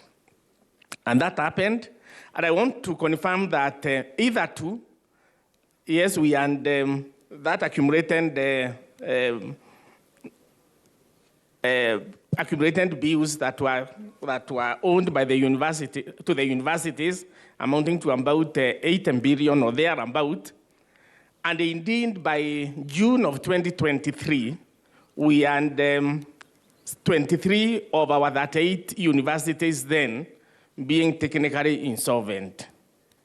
But when we introduced this model in 2023, by 2024 June, 13 universities and come out of that insolvency, and we were doing very well. So we were only left with the 10 universities that were technically insolvent, 10, and the hope was that in the coming 2 or so years, then we will be able to get even those that were in that ICU, so to speak, out of it. So I would want to say that the model is working. It's only that we need to look at then how we are funding this going forward. But to us, it's a very excellent model. And we want, as Vice Chancellors, we want to thank the government for really supporting us in this area. And moving forward, we will make it better. Indeed, we are doing that. We have a committee that is continually working to ensure that the model is refined and working as it's supposed to. Thank you very much. Thank you very much. And I would like, maybe as a follow-up to that, Your Excellency, because it's still about funding higher education. Currently, HELB has a funding gap because it was allocated 41 billion against a requirement of 74 billion. And then the scholarship component requires 29 billion, but was allocated 17 billion. So we have a gap, meaning that there are students who are not funded, or the money is spread across, so the students are not getting adequate funding. What are you going to do about this, sir? Thank you very much. I think just to give the broad view of where this was. In 2022-23, the total money that went to universities was about 45 billion. We have since increased that amount to 82 billion in the last budget, almost doubled the money going to universities. And it was because of what Professor Mugendi has said. We have since changed the model so that parents who can afford, in fact, there are parents who are asking, why are you giving me a scholarship? Or why are you giving me a loan? I want to pay for my child. And about 18,000 parents paid. They didn't, because we changed the model so that every student has to apply. In the past, the scholarships and loans were given without anybody applying. We just decided to give to every student. And that is why we were spreading resources across too many students, and therefore, that's how universities ended up in trouble. So there are parents now who don't see the value of applying. They want to pay for their, and that is how resources have also increased in the universities. Number two, there were, as Professor Mugendi has said, 23 universities that were technically insolvent. They couldn't pay lecturers, they couldn't pay suppliers, they couldn't pay statutory payments, NHIF, NSSF, and all that. And these are real cases. You know, for example, Egerton University in this very county was paying half salary to their lecturers, you know, because the thing was just not working. Today, that has changed. I was, for example, at Cooperative College. You remember we were, And I asked the Vice Chancellor, and I told him, please tell me what has changed. And Professor, I think it's called Kamau or somebody. Professor Kamau told me, Mr. President, I can now pay my salaries. I can now pay my suppliers. And I can also pay taxes. Because the model has brought in more resources from government and more resources from parents. So we just have to be realistic with ourselves. The parents who can afford to pay, we give them a chance to pay. The parents who cannot afford to pay, we assess them. That's why the means testing instrument, so that the parents who need more scholarship, we give them more scholarship. The kids who need more loan, we give them more loan. But I agree with you that we haven't quite solved the problem. The gap still exists. And that is why you heard me say earlier that because there still exists a gap, we've solved half the problem. In fact, the model is not what we did in 2023. We have since reviewed it in 2024. We have reviewed it in 2025. We've even brought in students from universities to come and sit down with other stakeholders to look at the model. And we've even picked suggestions from students that maybe this would be better than the other. And we brought them on board. And we've made this, not us versus them. We've made it a collaboration. And that's why I like even this meeting. It's about us talking together. So there is still room. And that is why I said when I spoke here that I have instructed this good man, Monari, and my team to sit down because the requirement is still heavy. And maybe the budget alone cannot solve it. And that's why I'm looking at what other ways are we designing to make sure that we can fund education fully. We can fund help fully. And we can fund all the scholarships fully and all the loans fully. It is also the reason why I persuaded this country that let us have a national infrastructure fund, because there are items today in our budget that can be funded differently. They do not need resources from the budget. There are items that really should sit in our budget, and these are the social aspects, education, health, so that you will see in our next budget, because now we have the National Infrastructure Fund, we're going to enhance resources going to health, and we're going to enhance resources going to education, because some of the items that were occupying that space in the budget, we will now move them into the PPP framework, the National Infrastructure Fund, and that kind of thing. So you're right, there are still gaps, but we have gone halfway, done with the problem halfway. We still have some homework to do, and we are working on it. Report itamalizika lini Monari? Can you? Your Excellency, we have already concluded the report, and we are working with your team, and I believe that by next week we'll present it to you for implementation in the next financial year. Thank you very much for that answer. And Mr. Monari, also thank you. All right. So let me come to you, Secretary General Bwana Uyu. I know the CS talked about stopping the industrial action, which is a good thing for the country to move ahead. Let's talk about teachers and the number of teachers that we currently have, because I know there are still gaps when it comes to also the number of teachers we have. And as you talk about the gaps within the teaching fraternity, talk about the JSS intern teachers, which I saw the other day. There was a court order, and then Supreme Court ruled about intern teachers. You have 44,000 who are out there. What is their plan from where you are? And talk about the gaps in terms of the number of teachers that we have currently in the country. Thank you very much. Allow me first of all to appreciate this conference and really equally appreciate His Excellency the President, the Ministry of Education. This is indeed a game changer. That is why I decided to come over with my team to attend this conference.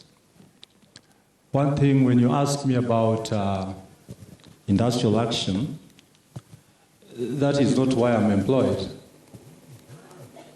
I'm a teacher by profession. And I lead a team that is qualified as teachers, then they're elected as union officials. I think I'll surprise this gathering when you see the number that is here. Secretaries of branches, 110 across the Republic. My National Executive Council and National Steering. Before I answer that question, can you be upstanding so that look at the team. They're all there. So thank you. Now the issue of employment of teachers and maybe staffing in this country. His Excellency did explain, and I want to repeat. The Education Charter, Kenya Kwanza, emphasized in this sector employment of all teachers. And we are proud to announce here, and I would really stop any other person who says that the government is speaking to itself. I want to speak on behalf of the government because these are our teachers. We have over 100,000 teachers employed between 2022 to date. That's a big plus. And we cannot hide, Your Excellency. I'll also ask Your Excellency, with due respect and honor, let us talk about this as representatives of teachers. Because when it comes from you, it means that others will politicize and say, this is what His Excellency is saying. But take it from the leader of Kenya National Union of Teachers, a union that is led by order and discipline. We have over 100,000 teachers employed as we speak now. Thank you, Your Excellency. The issue of intern teachers, it is true. The shortage allowed the government to fill gaps of acute, it is now acute, 5,000 teachers per year. We were talking about over 100,000 shortage by 2022. So the government employed P&P and interns. We accepted as a union because we sat and discussed it. What went amiss? And we hold on Teacher Service Commission to explain this to us. Teachers should not be referred to as interns because they are trained and qualified. We should refer to them as teachers on contract, and a contract should go for a specific period of time. So that if in 2 years, we get back to TSC and say, yes, the contract was 2 years. Teachers signed. When are you making them P&P? And we proceed. Last year's World Teachers' Day had a theme that went all over, substantially. Recasting teaching as a collaborative profession.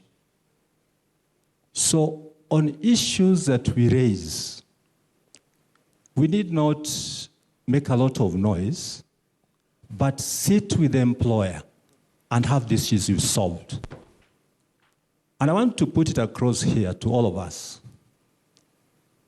There's a big difference between activism and unionism. Activism thrives on noise, demonstrations, without even going through the structures that are there. Kenya National Union of Teachers depends on structures, and these structures must be followed before we proceed to industrial action. So right now, we visited Teacher Service Commission so that we can agree on when these teachers can be employed on a P and a P. They have to give us reasons why they're still outside, because some will be, intertwined with issues of finance and so on and so forth. But our target, our focus, is to have all teachers in this republic employed on permanent and pensionable terms. But we must see it. Trade unionism of the 21st century is different. I'm a representative of Education International, African Region Zone 5. I represent 7 countries. And we are trained on how to approach issues with government and establishments, so that my position as a Secretary General must be respected by and large. When I make a statement, it is on behalf of those I represent. If you ask them here, none of them will even make a statement before I speak. That is the order and discipline in the 21st century trade unionism. Thank you. Thank you.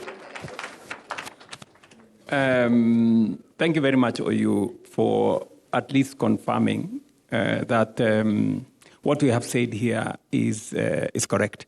But let me also say this to the Teacher Service Commission, and before Chair. Let me explain the background for why we discuss the issue of intern teachers. We have 3 issues. We have learners who have no teachers. And then we have teachers who are not employed. And then we have limited resources. What do we do?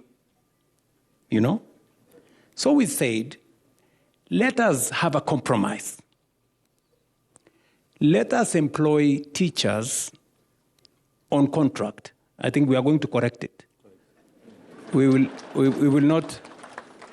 We have no problem saying. We thought interns was a good word, but if Nat and the teachers union want us to say contract, we will call it contract. We employ teachers on contract for 2 years with a commitment, firm commitment, that after the 2 years contract, they will transition without any other interview or whatever. They will transition automatically to permanent and pensionable. That is the commitment that I made. That is what I bargained for. Because that way, we solve all the 3 problems in one. Number 1, we make sure that all our children in school have a teacher. We also make sure that many of our teachers who are tamarking have a job. And the limited resources we have as a government also can pay them. And I want to thank the teaching fraternity. I think there was a big debate before. There was a lot of pushback before. But, we have to be realistic about where we are. This is our country. It's not fair to increase taxes. We're already spending 28% of our budget on education. To push it any further would be a bit more difficult and crowd out other necessities and priorities as well. So that is how we ended up with intern teachers.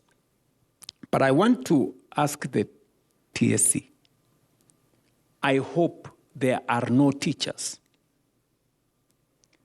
that have served more than 2 years as interns, because that is not what I bargained for. Any teacher can only serve for 2 years on contract, after which they transition automatically. Is that the case, Bwana Chairman? Yes, sir. They only work for 2 years, and we convert them to permanent and pensionable terms automatically without any further interview. That is the bargain we had for, because we understood, and we understand this. I get messages on my phone from, from intern teachers. They are on my case. Mr. President, when are you going to confirm us? You know? Sometimes they do it in a code. I could see this is a plan. You know, they bombard my phone, you know, harass me and do all those things.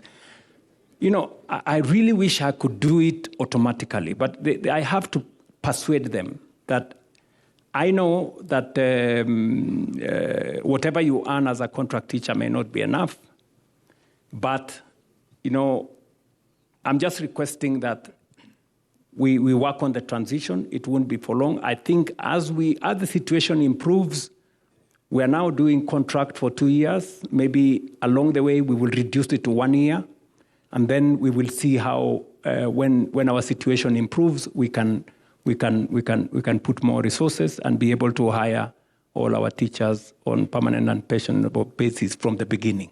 So this is the situation where we are. And finally, I needed to explain, you know, why we have intern teachers, and I hope the TSC has no problem not referring to them as interns, because according to you, and he's correct, these are qualified teachers. They are not interns. They are fully qualified. We can refer them to being on contract, but then with the terms that as soon as that contract expires, they transition into PNP. That should be your contracting situation, because we will provide you the resources for that transition, because it's a commitment that I made. Number 2 is on industrial action. Jebet, wacha uchochezi, please. Because, you know, this space has been filled with, you know, maandamanos, people with sufurias on their heads, and all manner of things. And sometimes, you know, teachers, they don't do it out of the fact that they like to do it, because they are also parents, you know. No parent wants to go roaming in the streets with sufurias, you know, because you have all children. We all have children. But they do it, of course, as a last resort. But we decided, and I gave very firm and clear instructions to the ministry, that let us confront the collective bargaining agreements. Let us negotiate ahead of industrial action. And we have done it in health. We have done it in education. That is why there has not been a serious strike in the last 3 years. Not because they didn't want to go on strike, but we decided that let's engage them. And there were people who were accusing the teachers' unions, oh, why have you signed the collective bargaining agreement? But that's the basis of the engagement between teachers and government.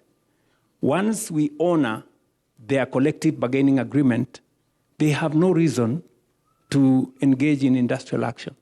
And my commitment to the teaching fraternity and to all the other spaces is that we will go ahead of time.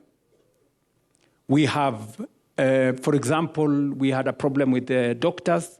We decided to pay them whatever previous governments had committed to. You know, I didn't say it's not my place to do it. We decided to pay whatever it was. I'm sure we spent close to 3.7 billion shillings to pay what was the backlog. And the teacher unions were also very understanding. They allowed us to pay it in phases and that kind of thing. So I really want to persuade us that instead of confrontation, in a meeting like this, we can find greater collaboration and we can find greater understanding. And that way, we don't make the business of teaching difficult, we don't affect our learners, and we don't put teachers also at a point where they have to go to the streets instead of being in classrooms. So I think this is what I just wanted to say. Thank you, Excellency. I started by saying it's a good thing for all of us. Thank you so much for that. And let me just bring in Reverend Gat. And you're representing chaplains in our institutions, which we know that they play a critical role in bringing up our children in schools. Maybe just talk about the issues also that you raised earlier on the chaplainship in our institutions and a token, as you call it. And I want to say that I represent both the chaplains. The chaplains are coming from the sponsors, the religious sponsors across board, across all the faiths. They come in to support our education delivery. We have been in the education sector. We have invested a lot, even in infrastructure in the past. And we continue to be ready to continue investing, especially in supporting moral and spiritual formation, which is one of the goals of our education. And we have hundreds and I think now in thousands of chaplains in many schools across the country. And the education policy talks about these chaplains should be supplied to the schools at the expense of the sponsor. I think it's only in basic education specifically where the government is not allowed by law to support chaplains. Because in all other sectors, universities, wherever else, the money that may be spent, for example, in basic education to do moral and formation is, as you have seen in the past recent issue, is called an illegal allocation. Because there's no other way. Because the Act says the government shouldn't pay. So as chaplains, we've been talking about this, and we are ready to continue collaborating, and we do not only in terms of the government paying, but also having a conversation, because I believe it is, as a sponsor, the sponsors can do something, but also that collaboration should be allowed by law. We continue to be happy with the competence-based education. As chaplains, we had a meeting recently, and we evaluated the situation. When people get stressed, when people don't have jobs, when people have failed exams, they come to us for counseling. And when we see a system whereby all are valued and they come out all winners, we are happy for that. And Your Excellency, we are happy for the CBE education, and we are happy for that. And we hope that the teething problems here and there in terms of allocation of resources and so on, labs and so on, will be catered for. But we would want to have a more collaborative approach between the educations, all the stakeholders. And Your Excellency, you mentioned all of them, and you said we should all collaborate. And I hope that that will be, we are going to enhance that. We are ready as sponsors, as religious sponsors.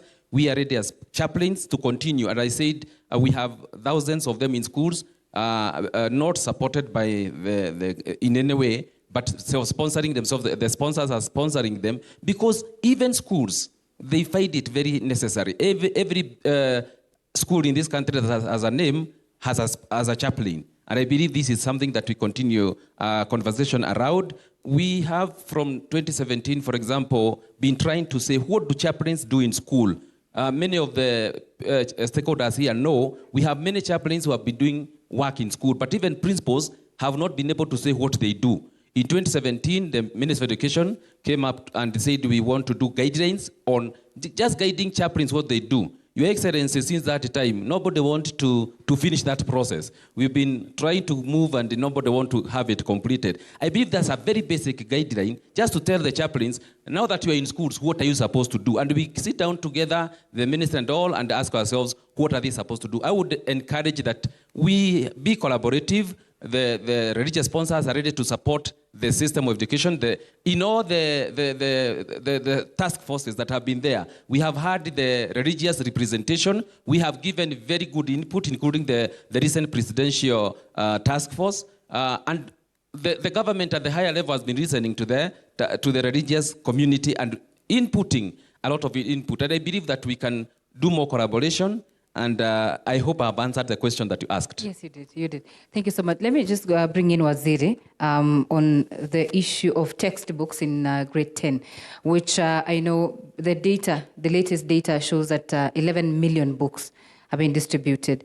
Do you have data that shows specific subjects in schools? Because there are few principals who are saying they are yet to receive enough because you find 5 to 6 learners are sharing a book. So is it the difference when it comes to others actually are saying, is it the principals who took so many students beyond their capacity? So talk to us about that shortage of textbooks, and if there is a database where you can say English, this number of students in this country are needing these books.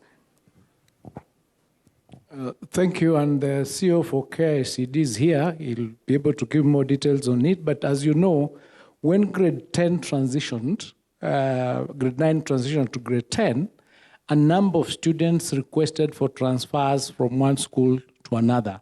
So during that time, the data that was being used was the data that had been previously presented to KICD for the distribution of the textbooks, so that the ratio of 1-to-1 per subject was to be met. Now, because of that movement, the KICD did a circular or a request to all the principals to do another return to indicate, yes, last year we had put in a requisition, for example, for 600 books.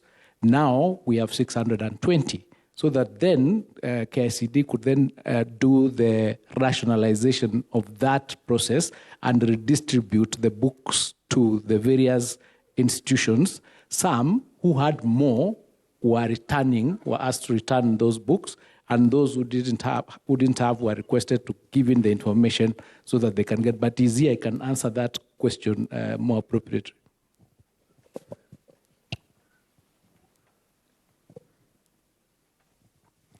Thank you very much, our Cabinet Secretary. Maximum respects, Your Excellency. In addition to what the Cabinet Secretary has said, we have now got responses from the principals on the actual numbers of learners taking actual subjects. But as we talk today, we have to verify those numbers through our sub-county directors of education so that we are sure that the numbers the principals are giving us are the exact numbers of learners, because we don't want it to run into the problems that took place before verification. We have given that process 1 week, and after that 1 week, we should be able to tell the publishers, now these students in these schools have this shortage, and they'll get back the books before the end of this month. Thank you. Thank you very much. Maybe just so that I can assist from where I sit. You see, this data thing is actually at the heart of solving many of our problems. And it is the reason why we shouldn't be waiting for a teacher to send us returns. If we digitize this data, we can authoritatively know how many students are in school X. And we just send the correct number of books to that school. That is why this digitization is very important. We've traveled a journey, a long journey to getting it where we've gotten it. I'm very happy that Ogamba here tells me now they are ready for the rollout. You said on 10th, 15th, it'll be the first time we on board, we go live, and then that is with the secondary. With the secondary, and then 2 weeks later, we go live with the primary and make sure that we have all this data so that KICD will authoritatively send books, the correct number, to every school, because we will have their data onboarded on a digital platform. Number two, two things that my good friend Chaplain Gatu, my good friend Gatu here said on the matter of chaplaincy. It is true that maybe a conversation has to be done, because he says it's been hanging because nobody wants to deal with it. So I think in a forum like this, we need to have a conversation. What is the job of the chaplain? What is the job of guidance and counseling? Who does it? Do we have teachers who do guidance and counseling psychologists, what is the training of the chaplain? What kind of a chaplain? What are the qualifications of a chaplain? Once we have identified what they are supposed to do, then we can have qualifications so that if they are supposed to do job X, they must have the qualifications to accomplish that responsibility. So I think this is the conversation that we need to have.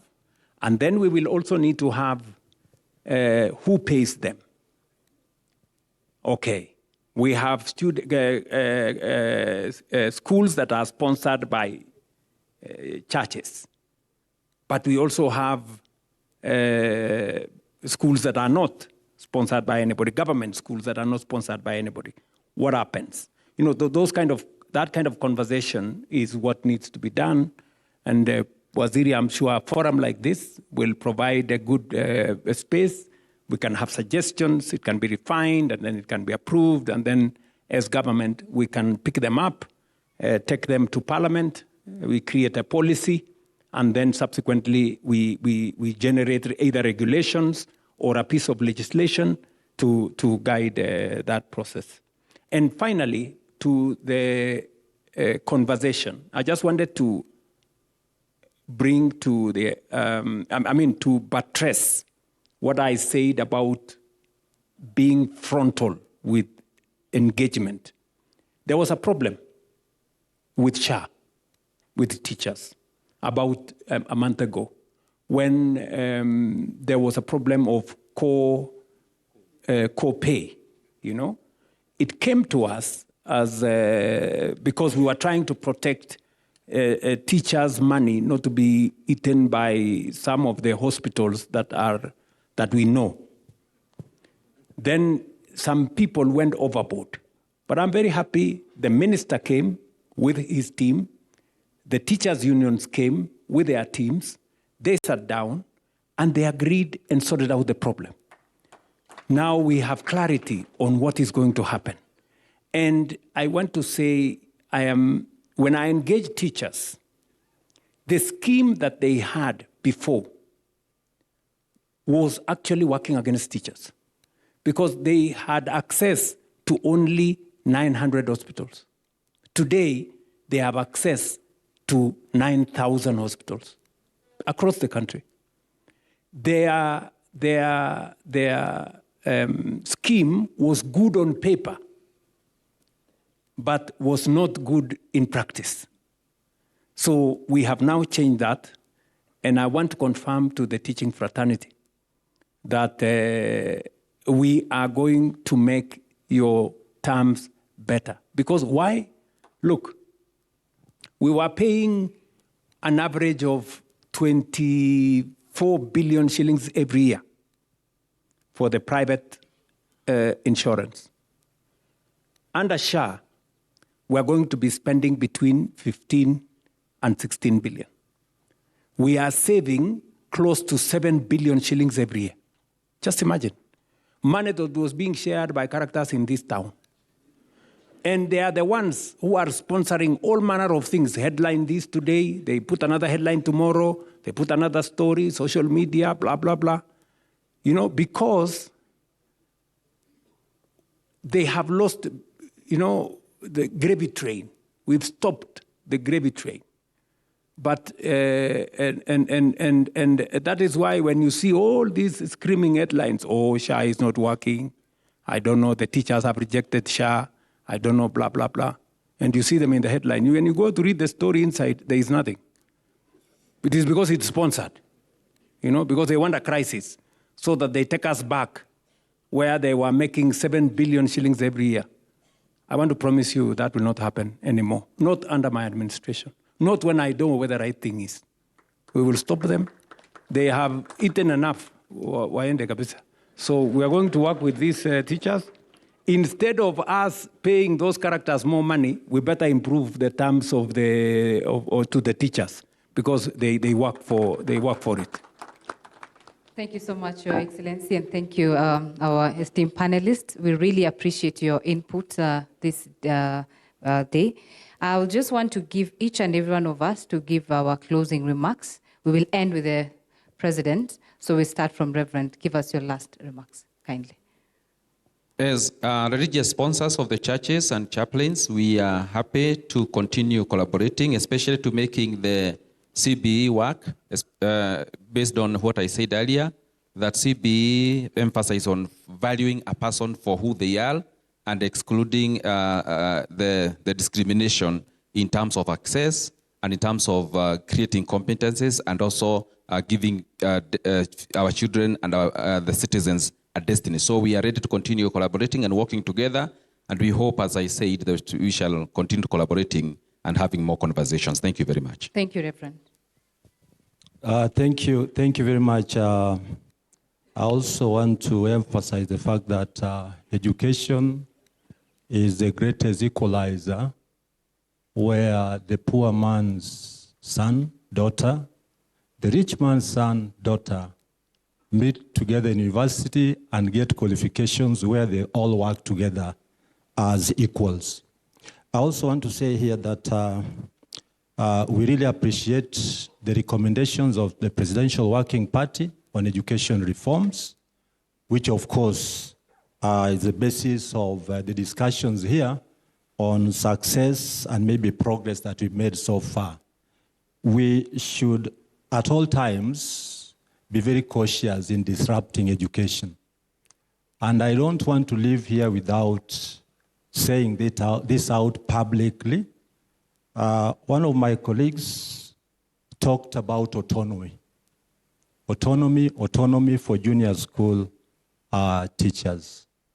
If we really understand the recommendations of the Presidential Working Party on education reforms and the structures that are there in the recommendations, I think we should be the last people as teachers to talk about autonomy. Because look at it, the education budget is constrained. Then you want to introduce another school again within another institution. Because the clamor here is about leadership for grade 7, 8, and 9. And let us all listen to this. When our young teachers claim that heads of those institutions are not qualified to lead them, the qualification here they're referring to is the degree that maybe they have as young men and women. But TSC will confirm here that 90% of our teachers in public schools are graduates. They are graduates. Yes. Head teachers are graduates. So leadership is not about papers. It is experience and how long you've taken to climb to that level. When I came from college, I was the only P1 in that institution. The rest were P4s. I don't even imagine that I should be the deputy head teacher of that institution. So let us get it right and very soberly. The moment we talk about what was not in this recommendation, then we are hell-bent to destroy what we've achieved so far. So leadership is about being firm. You heard about it. We are firm, and we want to say here that autonomy has no place in the Presidential Working Party on education reforms. Because grade 7, 8, and 9 successfully domiciled in primary institutions. I want to say here that the greatest public participation that I've ever come across in this sector was this one that was carried by the Presidential Working Party on education reforms. We all participated. So don't bring in what is not in the reforms. Thank you. That is out of question. Thank you, SG. So I also want to say here that let us go international on matters education. If we want to go to Singapore, why do we bring ourselves back on matters education by segmenting education again. I want to believe that one time, grade ECD, grade 1, grade 9 to grade 12 will be in one institution. And parents will tell you how they've achieved on matters transition to grade 7, 8, and 9 in expenditure. Imagine grade 7 in high school, the secondary school, grade 8 in secondary school, grade 9 in secondary school. This transition has been very seamless, and I shall forever support the recommendations of the Presidential Working Party on education reforms. Thank you so much. Thank you, SG. Waziri, your last. Yeah, thank you. Let me first take this opportunity to thank Your Excellency for being magnanimous enough to be in this particular meeting for this long. We thank you and we don't take it for granted. And to all the stakeholders here, I just want to confirm to you and give a commitment on behalf of the Ministry of Education that the team here, beginning from the highest office in the country, is a listening team. We will receive your recommendations, we'll receive your proposals, we'll discuss, we'll debate, and we'll come up with the best possible solution to the problems or challenges that face our sector, because we are all participants in it, we are all stakeholders in it. So let's continue engaging, let's continue solving the problems. The problems will not stop, but what is important is the capacity to face those problems, face those challenges at the first instance, and get a solution for them for our system to move forward. So thank you for agreeing to be here, for participating. Participate, as I said, authentically, be honest in your deliberations, be open so that we can get the best possible solution. But thank you, and thank you for all the support that you continue giving us in the ministry. Asante sana. For me, I also want to thank His Excellency for the support we have continued to receive from this current government in our institutions of higher learning, the universities. And they really say that the student-centered funding model, as I said, is a very good model for all of us. And indeed, it's working. But as was pointed out, we still have some challenges, especially the funding gap that was pointed out, and the government is addressing that together with ourselves to see then how best we are able to get over that. And therefore, I would want to say that we'll continue to work together to be able to make this really work, because that's why we are in this. Thank you very much. Thank you so much, Your Excellency. And again, I appreciate your time. Give us your last remarks. Thank you very much. Let me join the good people who have talked here by thanking everybody. I know that a forum like this brings people from different facets, with different ideas, with different experiences, and that is the hybriding of ideas that we need for us to come up with what is not just good, but what is the best. Number two, this is a forum for us to listen to one another. Without, creating a political storm. It's for people to share ideas with decorum in a place where we all can listen to one another. And as Julius has said, we are ready, we are willing to listen. And that is why we have, when we had issues with funding model, we sat down, we brought stakeholders back again, we listened, and we crafted a compromise position that helps us, all of us, move forward. It's the same with all the other outstanding issues that will be canvassed here. I'm going to give you 2 assignments, but before I do that, I know OU has said, about the subject of autonomy, which is a debate with the JSS teachers and all the other people. I am sure you will have a conversation, and if the issue is qualifications, that we want the school to be led by a graduate. I think already 90% of the people who are leading schools as are graduates. So I think that's a conversation that can be done without too much friction and create understanding. But let me say the following. I agree, and I am very proud of the outcome of the Presidential Working Party. I think we had 20,000 representations. Those are very comprehensive public participation exercise. And it took time. I even had to increase the time. I think we went all the way to about 8 months of consultations around the country. But let me say the following. I have had two experiences. Lenana School in Nairobi. I went to Lenana School and asked the school, because you have a whole 200 acres, that quite a bit of it is bush,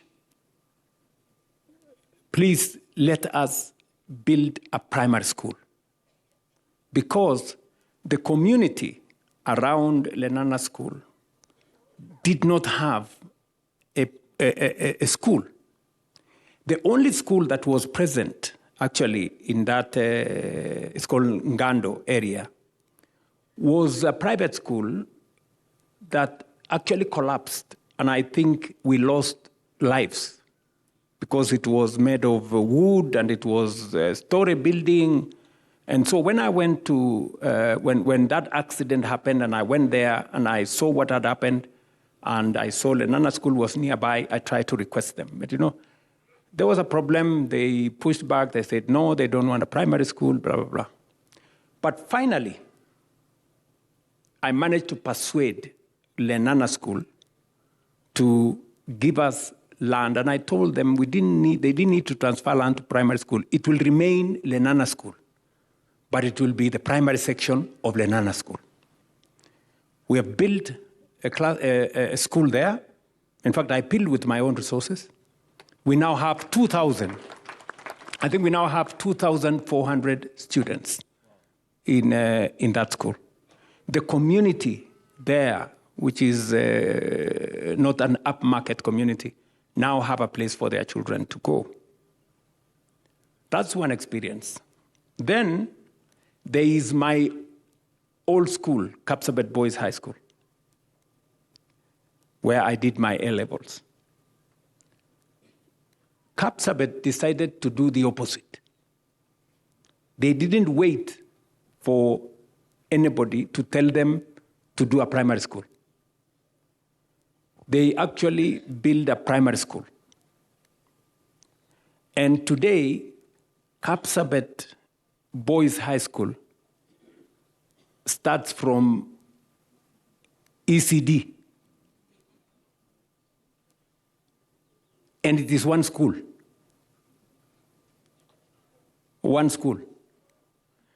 And I was going to sponsor the principal of Lenana School to go and see what's happening in Kapsabet. For them to understand that you can actually have a school that starts from ECD all the way to secondary school, to senior school. And there is absolutely no issue. And it is managed and run as one school. This is something that maybe can be a subject of conversation, especially in schools that have land. For example, Nairobi School. I don't see why Nairobi School, and I am building some dormitory and classrooms in Nairobi School. And yet the community around Nairobi School, they don't have a primary school. I think some of these institutions need to consider,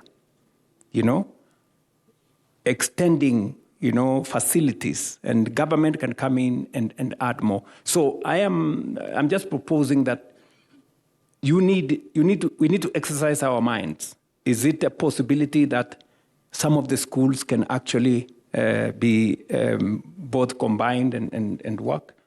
Number two, assignment number 2, we need to have a conversation about scholarships. We've had a big debate, fragmented scholarships. Members of Parliament are giving scholarships, counties are giving scholarships, sponsors are giving scholarships, philanthropies are giving scholarships. And sometimes there is a lot of duplication in that space. Can we have a channel? And digitization is going to provide us a framework where through digitization, we will identify all the needy students and put them on one platform so that whoever has money, you don't have to go and look for a student. You will come to that platform, pick 10, pick 20, pick 100, sponsor them. They will have already been identified that they are needy students. So that is another conversation I would really want you guys to have. This forum is a good forum because it has all the stakeholders. And assignment number 3 that I would want to give to this forum is the issue of uniforms. There is a big debate about uniforms and how much they cost. We have all manner of suppliers. Working with schools, you find that some uniforms, I don't know whether they are Stefano Ricci or they are what, because they are very expensive. We need to agree on uniforms. How are they going to be procured? How do we make sure that they are cost effective? There are those who are saying we should not have uniforms. I don't know what their ideas are.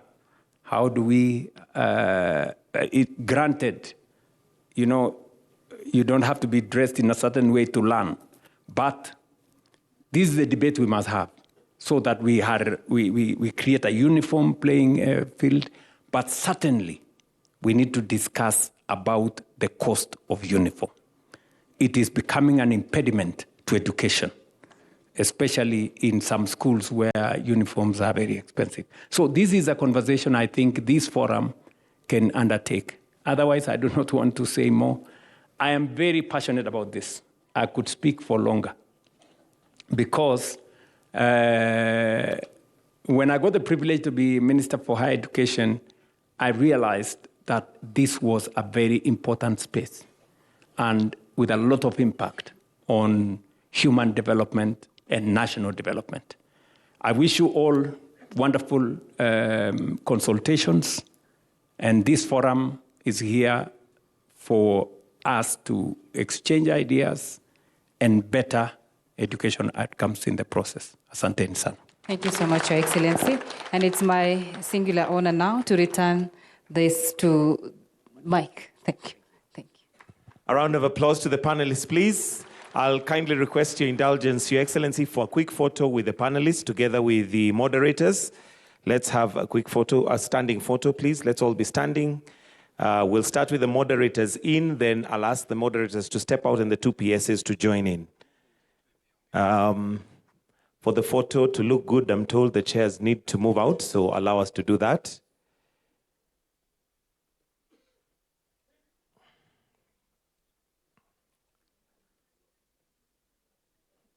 All right.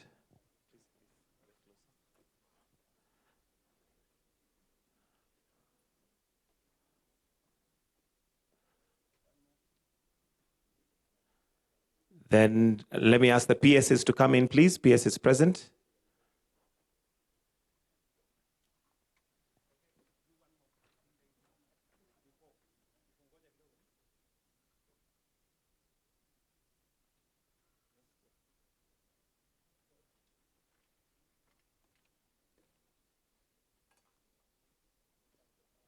PSs.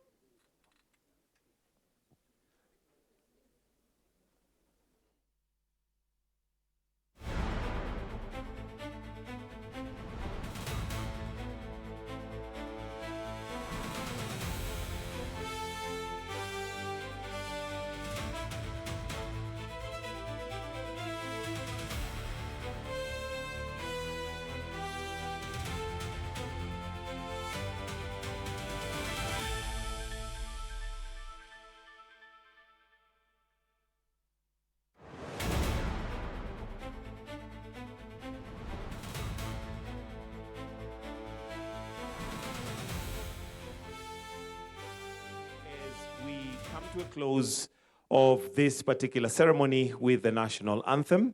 Just hold.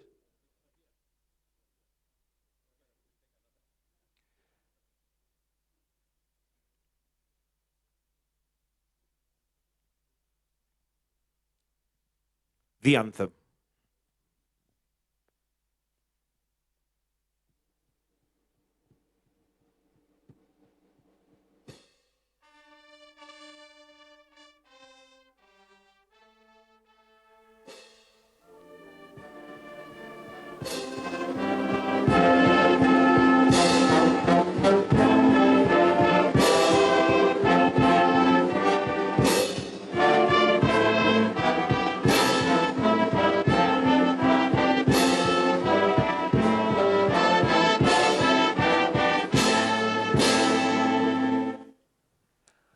I'll request that we all maintain our positions as we allow His Excellency to exit at his own pleasure. Thank you, and do have a good afternoon.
All right, and so that marks day one of the second National Education Conference that was happening right here in Nakuru County at the Naivasha Resort here in Nakuru, Naivasha. And so this is a high-level meeting that brought together over 2,000 delegates from across the country. We have had representation from the National Education Council,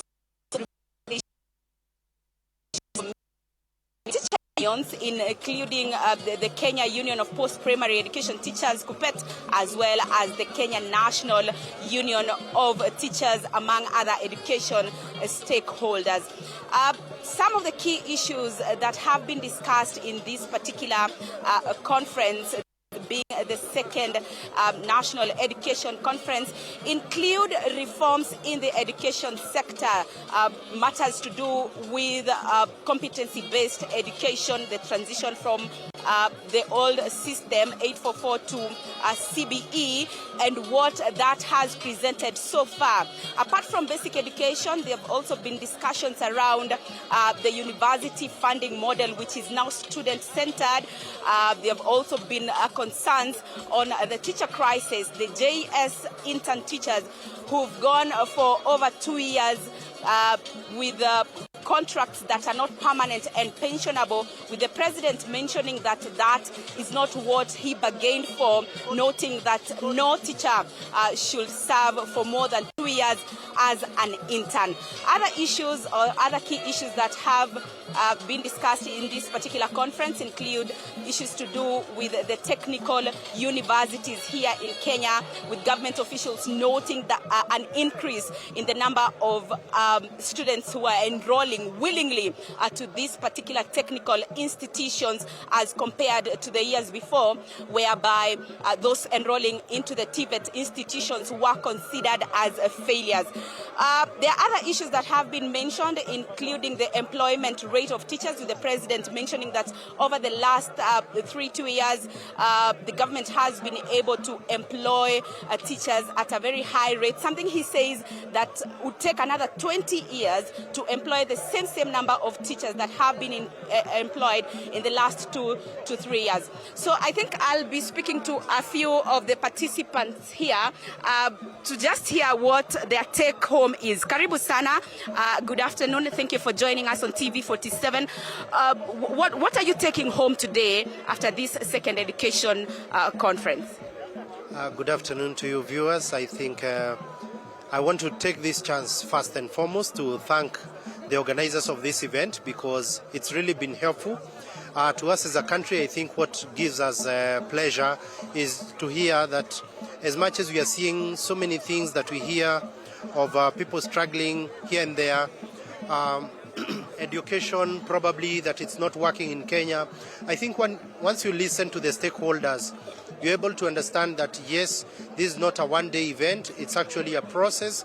And as a country, I think personally, I'm delighted to hear that the government is really committed to hiring more teachers. There's also that model that they have talked about of having just a universal school where we are starting from kindergarten all the way to the senior school, and that gives children hope of continuity, and therefore they don't have to lose a chance to continue the education once they are done with their level of education at grade 9.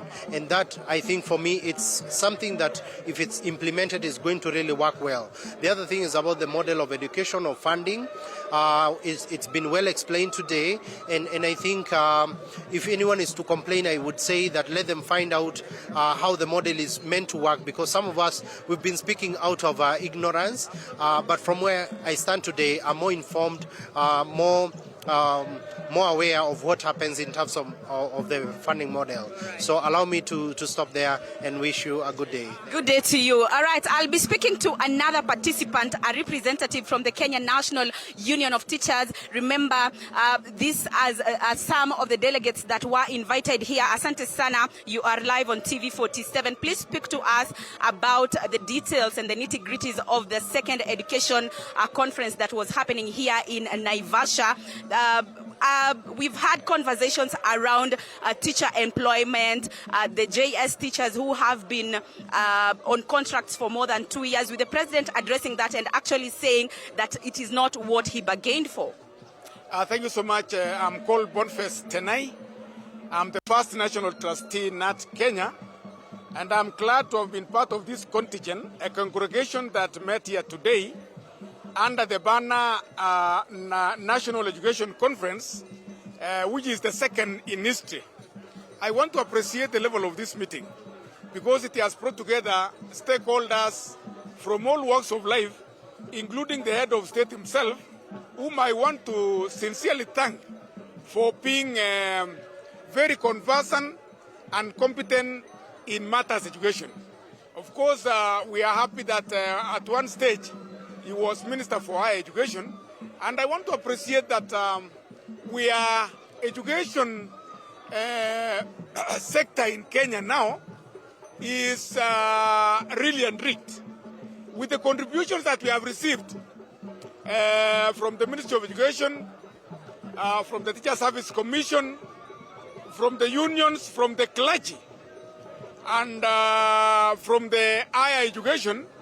I want to say that granted, education is at a different level in this country. That one I really want to confirm. And then on the two items you have mentioned, we really want to thank the government under His Excellency the President Dr. William Samoei Ruto for the milestone he has made in employment of teachers under permanent and pensionable terms.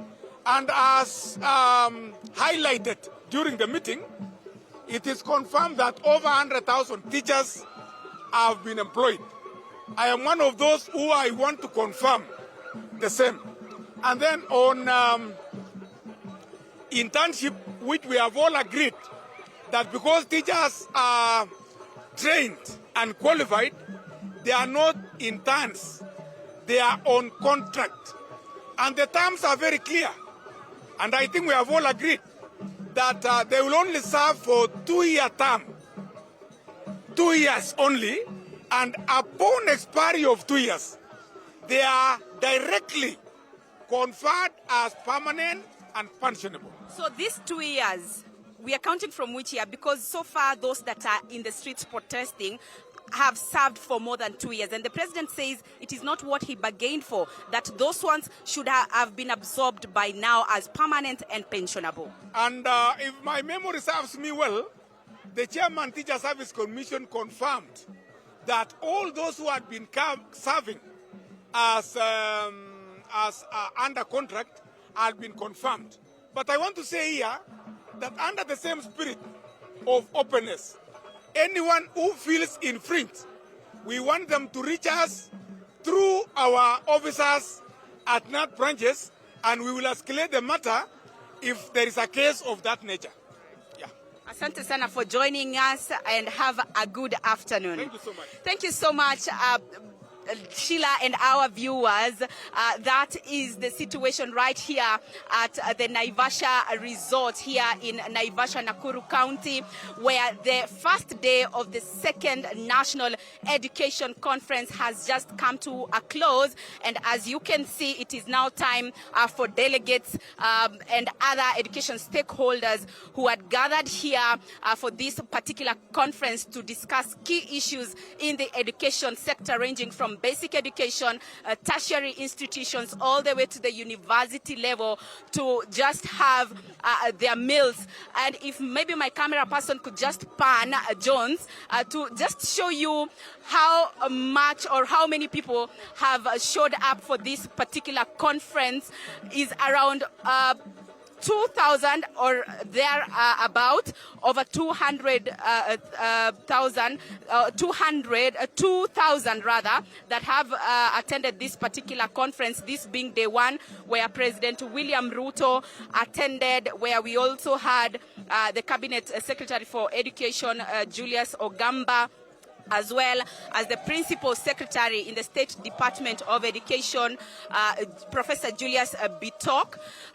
We also had the Secretary General for the Kenya National Union of Teachers, Collins Oyu, who was also in attendance, and who also confirmed that we have over 1,000 employed teachers from the year 2022 to date. So those are some of the key issues that have been discussed here at the second National Education Conference. This conference continues tomorrow with more issues that will be discussed right here, just to see the progress that we've made so far with the reforms in the education sector. Back to you, Sheila.